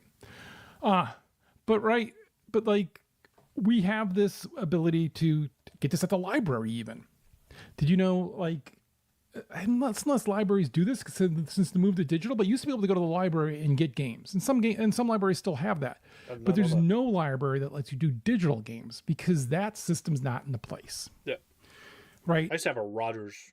Before Rogers was a huge telecoms company for like cell phones and stuff, they used to do like home DVD and video games. Oh my God, I loved my Rogers.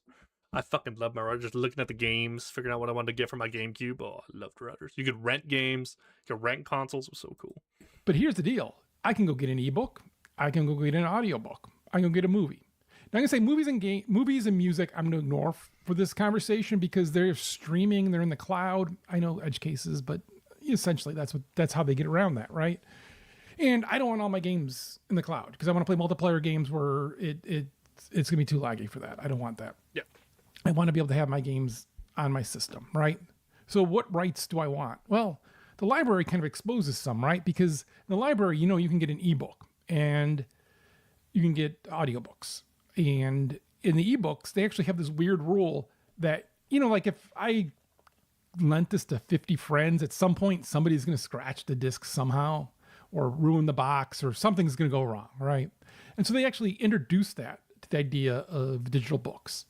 And they essentially have a limited number of uses before they go bad, before they're destroyed, and you have to buy the book again. But the library understands is, hey, I'm going to lend you this copy of the game. I'm going to lend you this book. and you have that. And now nobody else can have that while you have that. And then when you give it back to me, now I can lend it out again. And so how do we do that digitally? Because the other right we want to have is we want to make sure that if a company goes under or weird licensing happens or whatever, that we still own the game. We can still play the game. Or if the company just chooses to shut down the game. That I feel like that is people's bigger gripe too. Like, I feel like even with companies going under, people would kind of understand that more. Like, it's like, okay, they failed. Like, it sucks that I got scammed, but, you know, I got scammed out of my 60, 80 bucks. But it's like, it's not like the company is like my example with NBA 2K, where it's like they're choosing to not support this game anymore because they're releasing a new game every year or something, right? And, you know, I see this with Sony and the movies and them taking away a whole library of movies. Yeah. Sony is Sony is the front runner of like taking advantage of digital media, essentially. That is egregious to me. Because even Steam, like when they have a licensing dispute or something weird happens, if you bought the game, you own the game, you don't own it, you license the game, and it's still available to you to play. And that seems reasonable to me because you've already done that. Or even if let's just say then make it where you have to digitally download it. Yeah. And then that's how you're going to have access to it. But just some way to allow you to have that. Yeah. And I'm not going to get into the whole playable state because that's a different argument. Because I don't think most multiplayer games that have no AI and just human versus human, if you can't play it multiplayer, it's as good as not having the game. Because I just wandering around in the world and looking at the lore is not interesting to me. You can pretend that is it, but it's not. You still want to have that interaction. My biggest thing with this is if AI is in fact going to be a huge part of game production and is going to like take advantage of like increasing development, increasing all this stuff, the fact that AIs are not going to be able to enhance CPUs, so you know, I play a bot game in Deadlock. It fucking sucks. The bots suck, right? They're just absolute idiots. If you are creating multiplayer games, I do not see a reason, outside of consumers hating AI right now and thinking you're a fucking evil bastard for using AI, why AI will not be used to enhance bots in games. So you could have like full bot lobbies and it feels way better than bot lobbies have ever felt before because they're like adaptive and they're whatever, right? Or just filling in like slots on teams with AI partners. At the highest levels of play, maybe that will suck because either they won't get to the level or bots will be too overtuned or whatever. But like, I feel like especially for like smaller arena style games or PvP games, I feel like this is something that should be taken advantage of. And that's why I kind of push back with the anti-AI stuff, because it could like, there are very positive things AI could do for certain games. That is undoubtable. That there are very positive effects that AI could have, but everyone just hates AI. So if you were to mention this, despite it, I think being a net good for PvP games and like keeping them again, like then technically you could have an offline mode of like a Halo, like Halo 3. I could play Halo 3 against like 11 AIs. And like it would be much better than playing against like what normal bots and CPUs are like now, right? But people just hate AI, so I think that discussion is much farther down the road, unfortunately. But that's where we are. And that's where if this goes away, which is going to go away, they're going to keep being more efficient, and this is just a bother. There's a couple of things that we want to see happen, right? And one is we want to have the rights that this affords us. So the rights to be able to get this from the library would be awesome. Come on, Steam, you could do this. You could figure this out. One in, one out. It's a simple, like, you can do this. You can do this. We also then want to be able to trade. That gets harder. Now, on the marketplace, and Steam takes a cut, and like there's a 1-to-1, and you can't like if some companies do ads to make like newspaper or even small pictures, a lot of players notice like who cares for that IMO. I agree, but I think a lot of people do fucking care about that stuff, which is like I don't know, man. I think people are just kind of brain broken about AI right now. I think it's going to take a couple years for people not to be brain broken about it. Okay.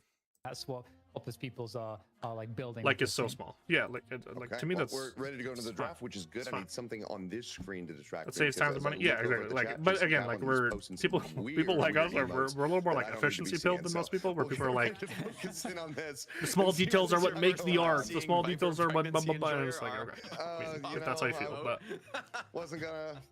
wasn't gonna name it, but it's not exactly what he went for. But okay, because man, I could guess for your reaction. But that's one of the OGs. That's never going away here on the night shift. That's a fan favorite. And Melee Creeps ban out the McGinnis. They say, I don't want to deal with it. Much the way Seth does not want to deal with our shenanigans here at hour 99 of him being awake. You guys are good. It's just Kaplan. You know what? I haven't seen or really. Most games that skip cutscenes, so yeah, like some people just want. Some people are like gamers. You know what I mean? Like the systems and the gaming is what they care about, not like the art or the narrative story or whatever. Right? Like some people, a lot of people who play games don't give a fuck about any of that. I mean, this Abrams right now is really strong as well. I just don't think we're gonna get there. I think this is for me. Like Saya switched to frontliner. All right, Melee Creeps are down for the Abrams first pick. Totally don't mind this. I think this is Saya's best frontliner. Saya is locked into playing frontline for this team right now with the addition of DMB. Makes sense to me. Bit of a give and take here, and that's a lash for Popper's pupils. Can Abrams get on Will they go pocket? Is the question. Pins off. They go rem. Okay. So I don't mind the rem here. Just take away from the Abrams. So again, this is like the anti-theory of what we saw last game. It's like, okay, Abrams picked, take the rem. And now you can go Billy on 3. They're not going to go Billy on 3. But not much. And it seems like the difference is good really being manifest. This is good. This is good. I will add one detail there. I almost wonder if it's like a protection pick as well. Paradox, okay. I feel like you don't want Rem to be able to play with the Abrams. I'm assuming for Goop. In Melee Creeps' hands. There may be something there. I do honestly think this series they're probably will be defined grab a John or DMB hero here. And whether it gets banned. The big Venator team. They could play Warden though. Warden has been played. They go Celeste. Okay. Maybe you don't want to let through the go Celeste. So last week we saw Braden on Celeste. We saw Goober does play Celeste, but he hasn't been playing it. It was a first round pick a couple of times there earlier on. So see. Not too shocking to see it brought out here. I was curious if we would just end up seeing the Billy in to just basically give this Lash a rough time. And then get pocket on 3. Previous, but there's a lot. I don't like the pocket pick here because they're not going to be able to get a frontliner for the rem now, and then the rem value is going to fall. Yeah, it's a tough choice. Unless they can get Warden, because ABG's been playing a fuck ton of Warden, so they could get Warden later. But I would have loved Billy and then Warden on 4, personally. You really want to get in the front and brawl out, but Celeste. I totally understand the pocket here into the double healers, like Celeste and Abrams, but with the amount of spirit damage that she I think you just ban Billy if you're Melee Creeps, in my opinion. I think for Birdie, this would be a really scary combo, like Ivy dropping either the Abrams or the force Celeste. them onto the Warden. Think of a fight. Or they ban Warden. And I think it is generally, it's not only Birdie's signature hero, but generally the one in which so they're gonna go Warden on 4. They just need a meatball. The Billy though. They don't want it to be. They need the meatball. John can also play the Warden, so you don't want it to get snagged. I think you should go Warden on 4. That cannot be allowed to happen. But Calico is up though. Both the teams play Calico. With this 4th pick. I think comp-wise, you need the Warden now. Here because again, I think they go Mirage. And I also think, wow, yeah, Mirage. Ooh, I don't like that, bro.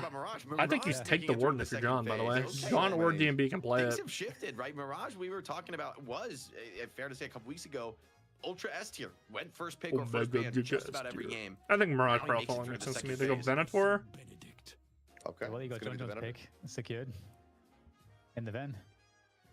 Especially not taking Warden. John. Maybe John's not a believer in the Venator, and his combos with Saya. John's not a believer in the Warden. I don't know. Threatening crowd control coming out here, like Paradox swap into Abrams stun into Venator stun. Claw's also very good this last. They go, guys. Wow, they're not Warden believers. Okay, I just don't like this because you're giving the Warden now.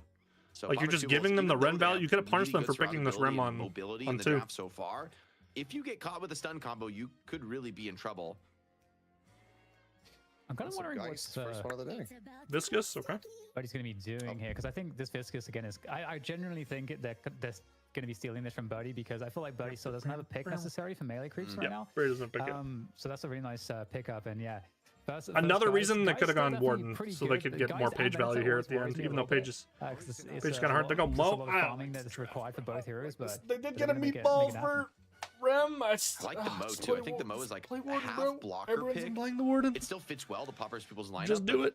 Popper's People's have Viscous and Ram. You go Ivy here, by the way. They really want to go Sicko mode. I think Ivy's pretty nice here, but they go Page. Pretty loves Page. Hard to run on Melee Creeps. Go with the Page This is a powerful tool to. So not a ton of threat on the pitch. There is a pocket. There is a lash. I could also see Paige kind of struggling in a game like this. But this will be P1 lash. Get the first or P2 maybe. Maybe the knockdown buy is going to be comfortable for Paige here, but definitely a tougher game for Paige. Play and triple it's not carry. A hero we see so much of these days at top level. I'm pretty sure it's going to be average amount. amount. The pick rate fairly low on that one, but I'm assuming that the So chat is going to be very league happy lash. I'm assuming. glance over, everyone's saying Paige is open. Paige is open. They've been doing this all day long. I don't know what the inside Poppers joke on is, Viscous again, I think. but it seems like maybe this is just such a an out there pick that it's unexpected, and now the chat can be happy when they catch up to us in 2 minutes time. Nope. I think it's more about Birdie than it is about Paige. Like, honestly, I don't know that there's another player in competitive Deadlock right now who would have gone for this pick. Like, I think, to be fair, I think a lot of teams would have. I mean, Kelvin's very out of meta, but Paige does a pretty good value here, though. Cancel the Mo combo. Maybe even just run like you a can buff, ult a secondary after pick hero as a second lash support. members after they get ulted. I think this is very much a Birdie signature, a melee creep signature. I would have liked Ivy more, though. I think Ivy's just better. You're playing double M1 plus Celeste. Carry potential, right? And good users of the shield. Heroes that love to play tempo with your paradox. You can show up stuff. And Venator are these. I'd be more into it. So it's gonna be average lash. Yeah, I don't like average. They're gonna go low. They're gonna put low main on Mo. Have things turned around with a rally charge. So Poppers People is definitely gonna have to work to ensure that they don't. I hate that they didn't go belly top 3, bro. I think it fucked them in the draft. I think their top 3 is what's fucking them right now. Yeah, they took the Rem and then didn't get any Rem value, and they're also putting Xeno on Rem. Xeno can play Rem, but isn't like a notorious Rem player. Is that Birdie on Viscous, he actually does an incredible job providing great saves and all the support you expect out of a good Viscous support player, but the damage output is also very high. With it, getting the Venator in there, getting the guys in there. Could be where we finally see the Page get punished though, but Birdie has looked very disciplined on the Page, so I'm not expecting that. How well they're going to be able to keep Page alive. Now, they're not dealing with Drifter, they're not dealing with Calico or like an Apollo or Yamato. There's like not a lot of these burst assassins that I think are usually going to be just absolutely deleting a Page. So I feel like actually there's more play here for Birdie to be a little bit safer. Birdie to be a little bit safer. I will challenge you here then, Jake, starting with you. You can turn the names off. Don't the team's gone. Who won this draft? Which team is calling out to you a little bit more as being the stronger?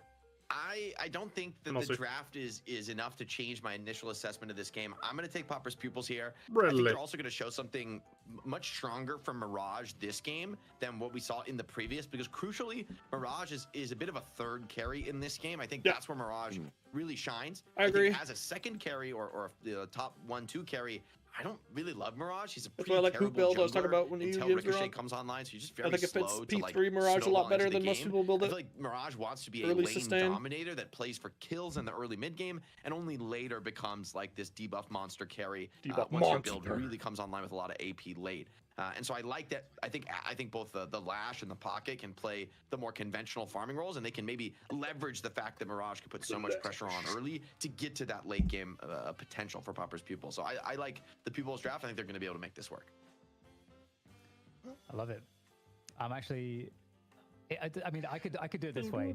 So yeah, it is going to be Goober on the Paradox, bring back on the Celeste duty. Plays Abrams, and therefore I just need to go no further than that.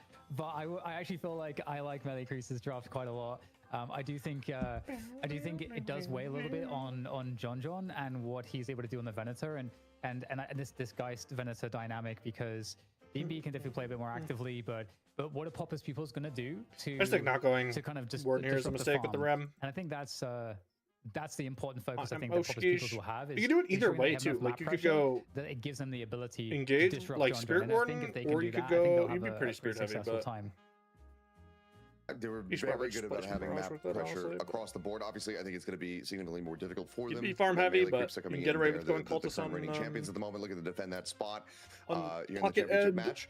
But Popper's Peoples, they definitely have shown that they know how to dominate a map. They know how to exude pressure. They know how to just really make sure that you're not getting anything for free, not gaining any space for free.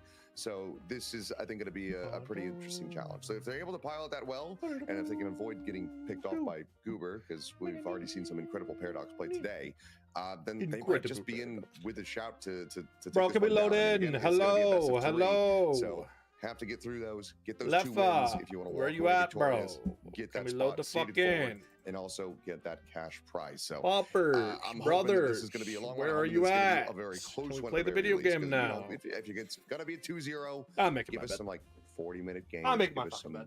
high kills, tension, this back and forth on the souls. That's what I want to be seeing. If anyone's going to go out with a 2-0, but if we can make it in 3, all the better for it.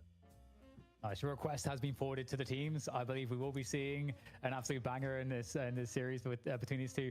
I'm super excited. I actually think this is going to be a really, really great series. I just hope that I'm not going to get completely disappointed.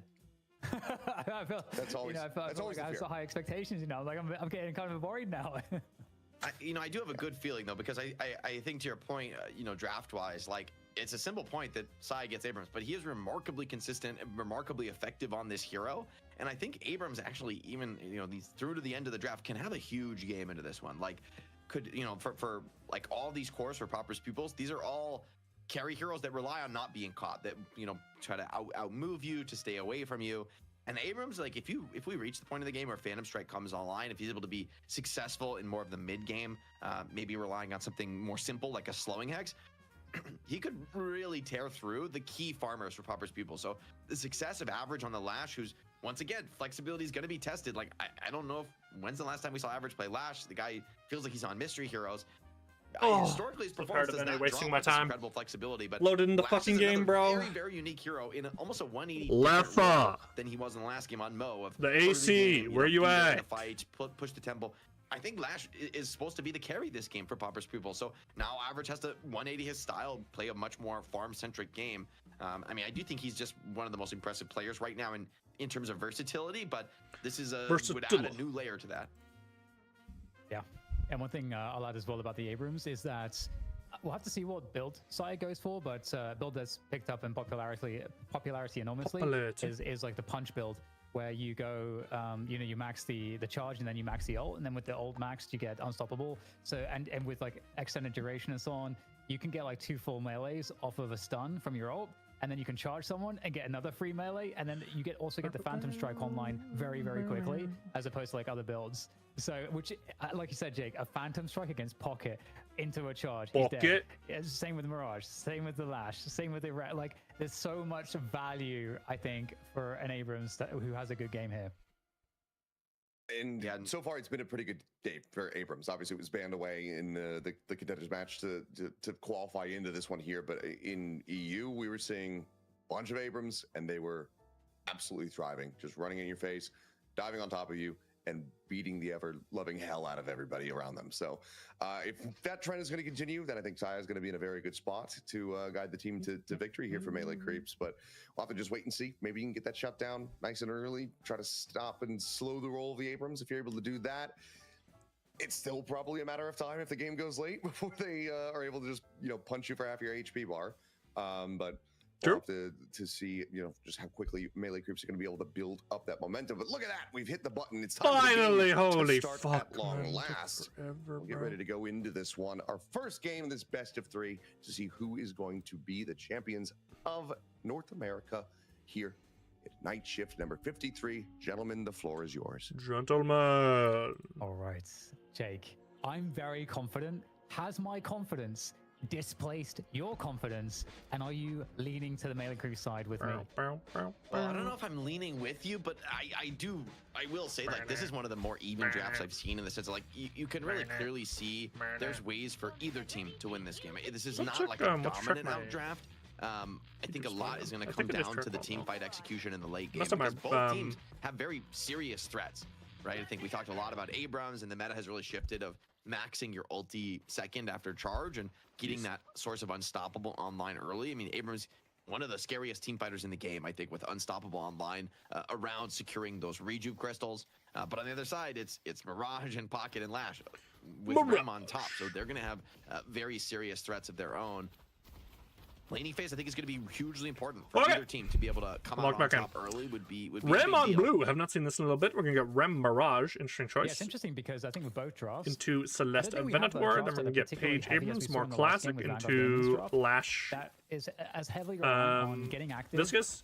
Last Viscous could not get punished too hard with push here. They might actually be able to match push a little bit in this lane. Playing the map that way. Into the Abrams. Like if you don't let them just heavy melee the wave over and over again, then we're going to get Paradox, Geist into Pocket, Momo. Momo, a lot of Momo today. The return of Momo. Not paired with the Doormans either. Just dry Momo. Said also, early lane is important. So where I think being able to stabilize, neutralize lanes is so strong, man. So you're gonna notice it here, especially with the pocket. Like League's not really known as that much of a pocket player. What this character exists to so really do. The fact that you can get him out of laning phase like somewhat unscathed with the Momo, neutralizing the push and the poke. Particularly important. It's very nice. Speaking of the laning phase, also some great mining work, by the way. Oh my god, he actually hit that. Birdie reads the stamina before it's even used. And Popper has actually got pulled so deep on that. He's running into enemy territory. He recognizes this is his only way out. And even if you live on Viscous, like this is rough. Like you are out of the lane a very long time. I don't even know if it's worth living here. It's you want to die, big downtime. Oh god, yeah, that's pretty rough. Yeah, that's horrible for Poppers. That's like unironically worse than death. And average dies. Okay, so everything I said was lane is now over with. Sai is accelerated. Did he hear Viscous, by the way? I think he heard him. And I think Jake, another. Does Poppers not hear him? Oh, Poppers didn't hear him. Oh my god, no, surely not. He'll be okay, or will he? Oh, bro, Sai is gonna be Thanos this game. The charge in the slide was super clean, by the way. What you know about the slide and the charge in the slide? What you know about that? What you know about that? So many creeps are going to the page. Oh, big parry. Page ult early could be nice. And misbegotten heavy melee a little bit too late from John. The parry comes out. Easy walk off for Leffa. All right, sorry, resetting here. Totally fine. He crashed the wave. He's not gonna miss at most like 1 or 2 creeps here. Consistently. Last week as well, so it's just it's definitely going to be something to contend with. But I do want to quickly touch on where do you think the late game is? Which team has more urgency to get ahead sooner because they want to make sure that they're not behind because their late game is going to be weaker? Oh, it's such a tough call because in theory, this like if both Geist and Venator are like Giga Farm late game and Celeste as well, that's so much just like carry threat. I would generally like that late game, but Pocket is Pocket, right?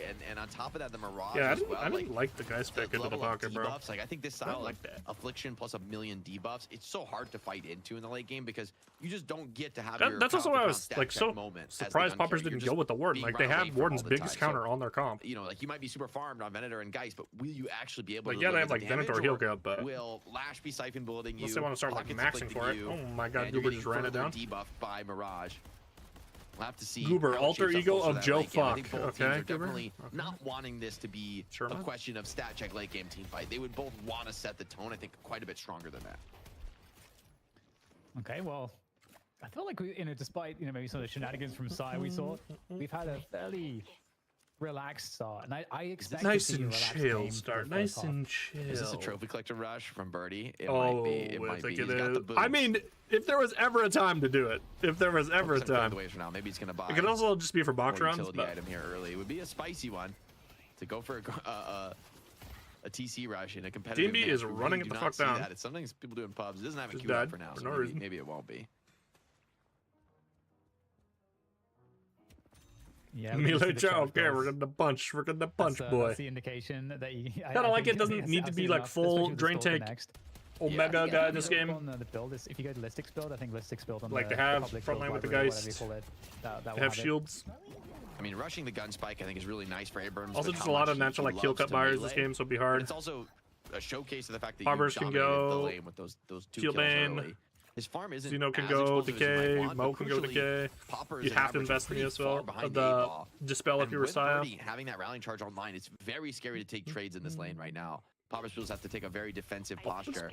I'd almost want to see a roam into that lane to try and pressure the tower, but for mid lane, it's not going to be easy to do. I think Leffa is relying on Rem to keep these waves pushed out.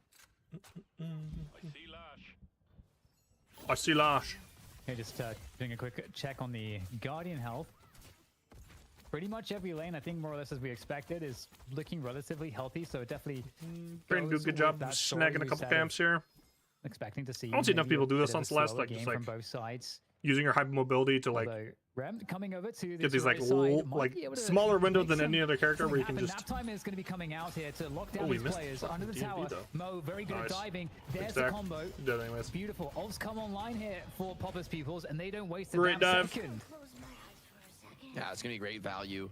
Good roam from Xeno. 2 kills off the setup. The waves are looking good on the roam so far. So I'm not clear they're actually going to be able to finish off that tower. But Birdie rushes Express Shot. Okay, so the page damage is actually unreal. Again, in this phase of the game. Like, this with the how the lane went, I don't hate this. In the game. I think it's something that a lot of people don't quite realize.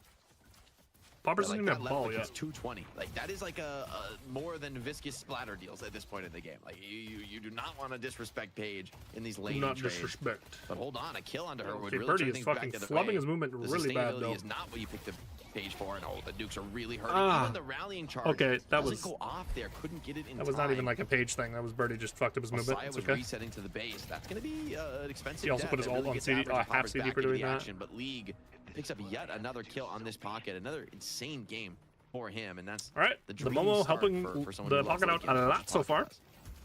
Yeah, Pocket I feel like is also one of the best snowballers in the business too from an early start. Oh, okay. Here come the 50 took the ride with you, sir. I don't know if there's a way. Like not overcommitting here. So I was gonna have to back off from this. And I mean, a 5K difference at this time in the game. Back I again. expect it to get Taltos back for League. Quickly, but Torment for that's Lowman. a fun place to be. As we're gonna see. This is a good example of I don't know how much I like Torment this game on the Mo. I think Mo's one of the characters you can buy it on for sure, but like into like beefier heroes, I don't know how much value you get out of it. But if you do get on top of Celeste, you win this Celeste has a lot of HP too, though. But Celeste, like, because you're going to be grabbing Osmo or Paradox or Paige, the tech actually helps a lot. Open area around the tower. They're just one-shotting them. Tower's damaging you the whole time. You're getting death slammed. The beefier characters is really rocky from technically more like it's technically more value because it's like it's going to take a lot, but it's like is it going to end up in them like dying or is it just going to kind of be placebo damage? Desperate move from the Paradox. Actually. Well played from Goober. Does manage to get totally depends on the fight skills because they don't have very much front lane to match, right? But they do have a ramp. So let's have the briefcase still, so no way to push into that one. It does seem like Melee Creeps, with a bit more fight at the moment, but I think people overrate some of the stats sometimes. Well, with the Page Express, they go big number good sometimes, and they don't like contextualize the number. The combo is even stronger. Lock them down. And this is maybe another prime example of these heroes are like GT, Drifter, trying to get out of the boat, some extra licks of damage, just enough there, parry into Doorman, to finish that one off. Where it's like you look at the end of the game, you're like, look how much damage I did, but it's like how much was that of like effective damage? The damage actually like converted into something, right? So. That lash out of the air, but the damage is just overwhelming. So I finally get burned down Birdie! Oh, Birdie didn't. It's literally 7 HP. Holy shit. Oh, average all right, Cyan, Birdie throwing their lead a little bit here. Xeno goes down to John though. The mid got lane, caught the other side going for lane, doubles, they I were think. looking really strong for Popper's pupils, but now the one lane in which you were really having a lot of success throws a pretty bad fight into the mix. And that is just going to be go time for Popper's pupils. They're going to continue to push this lead with Sinners online and not another solo. Oh my god, League is massive this game, man. 6 kill streak. You can get away with only going extra regen here. In that bag. That's like a 1500 soul value kill probably between the bag and the kill. That is ridiculous. Pocket's on 11k. Curious if he goes Mad Leap like super early or if he just gets more damage. Is on 8. That is crazy gap. League's fullback for HP as well. He's runs full HP because he's going to be either going on blue here or settling King. I'm curious where they put left here. It's a skill issue. League really showing that he's got the League goes for Dispel, yeah. More. Makes sense to me. Yeah, and the problem is now is that again could go on Mad Leap, but there's a lot of again is annoying shit to deal with here. You get a good start, even if you don't get a good start. To be honest, Pocket can farm so efficiently. That is I think being able to dive into hypermobile characters like this is just really useful for lining whilst you're taking down objectives, whilst you're killing heroes. You don't have to risk getting slammed. It's actually crazy what you can do with this hero. So League is set up to really take over for sure. And this spell's not bad. And the question is, we talked about fundamentals and discipline. Melee Creeps have to show that too now. They have to lose well. They have to slow this down. High velocity. Find their footing so they can kind of bring themselves back into this one. And I do wonder, Jake, if it's going to be like a comeback rift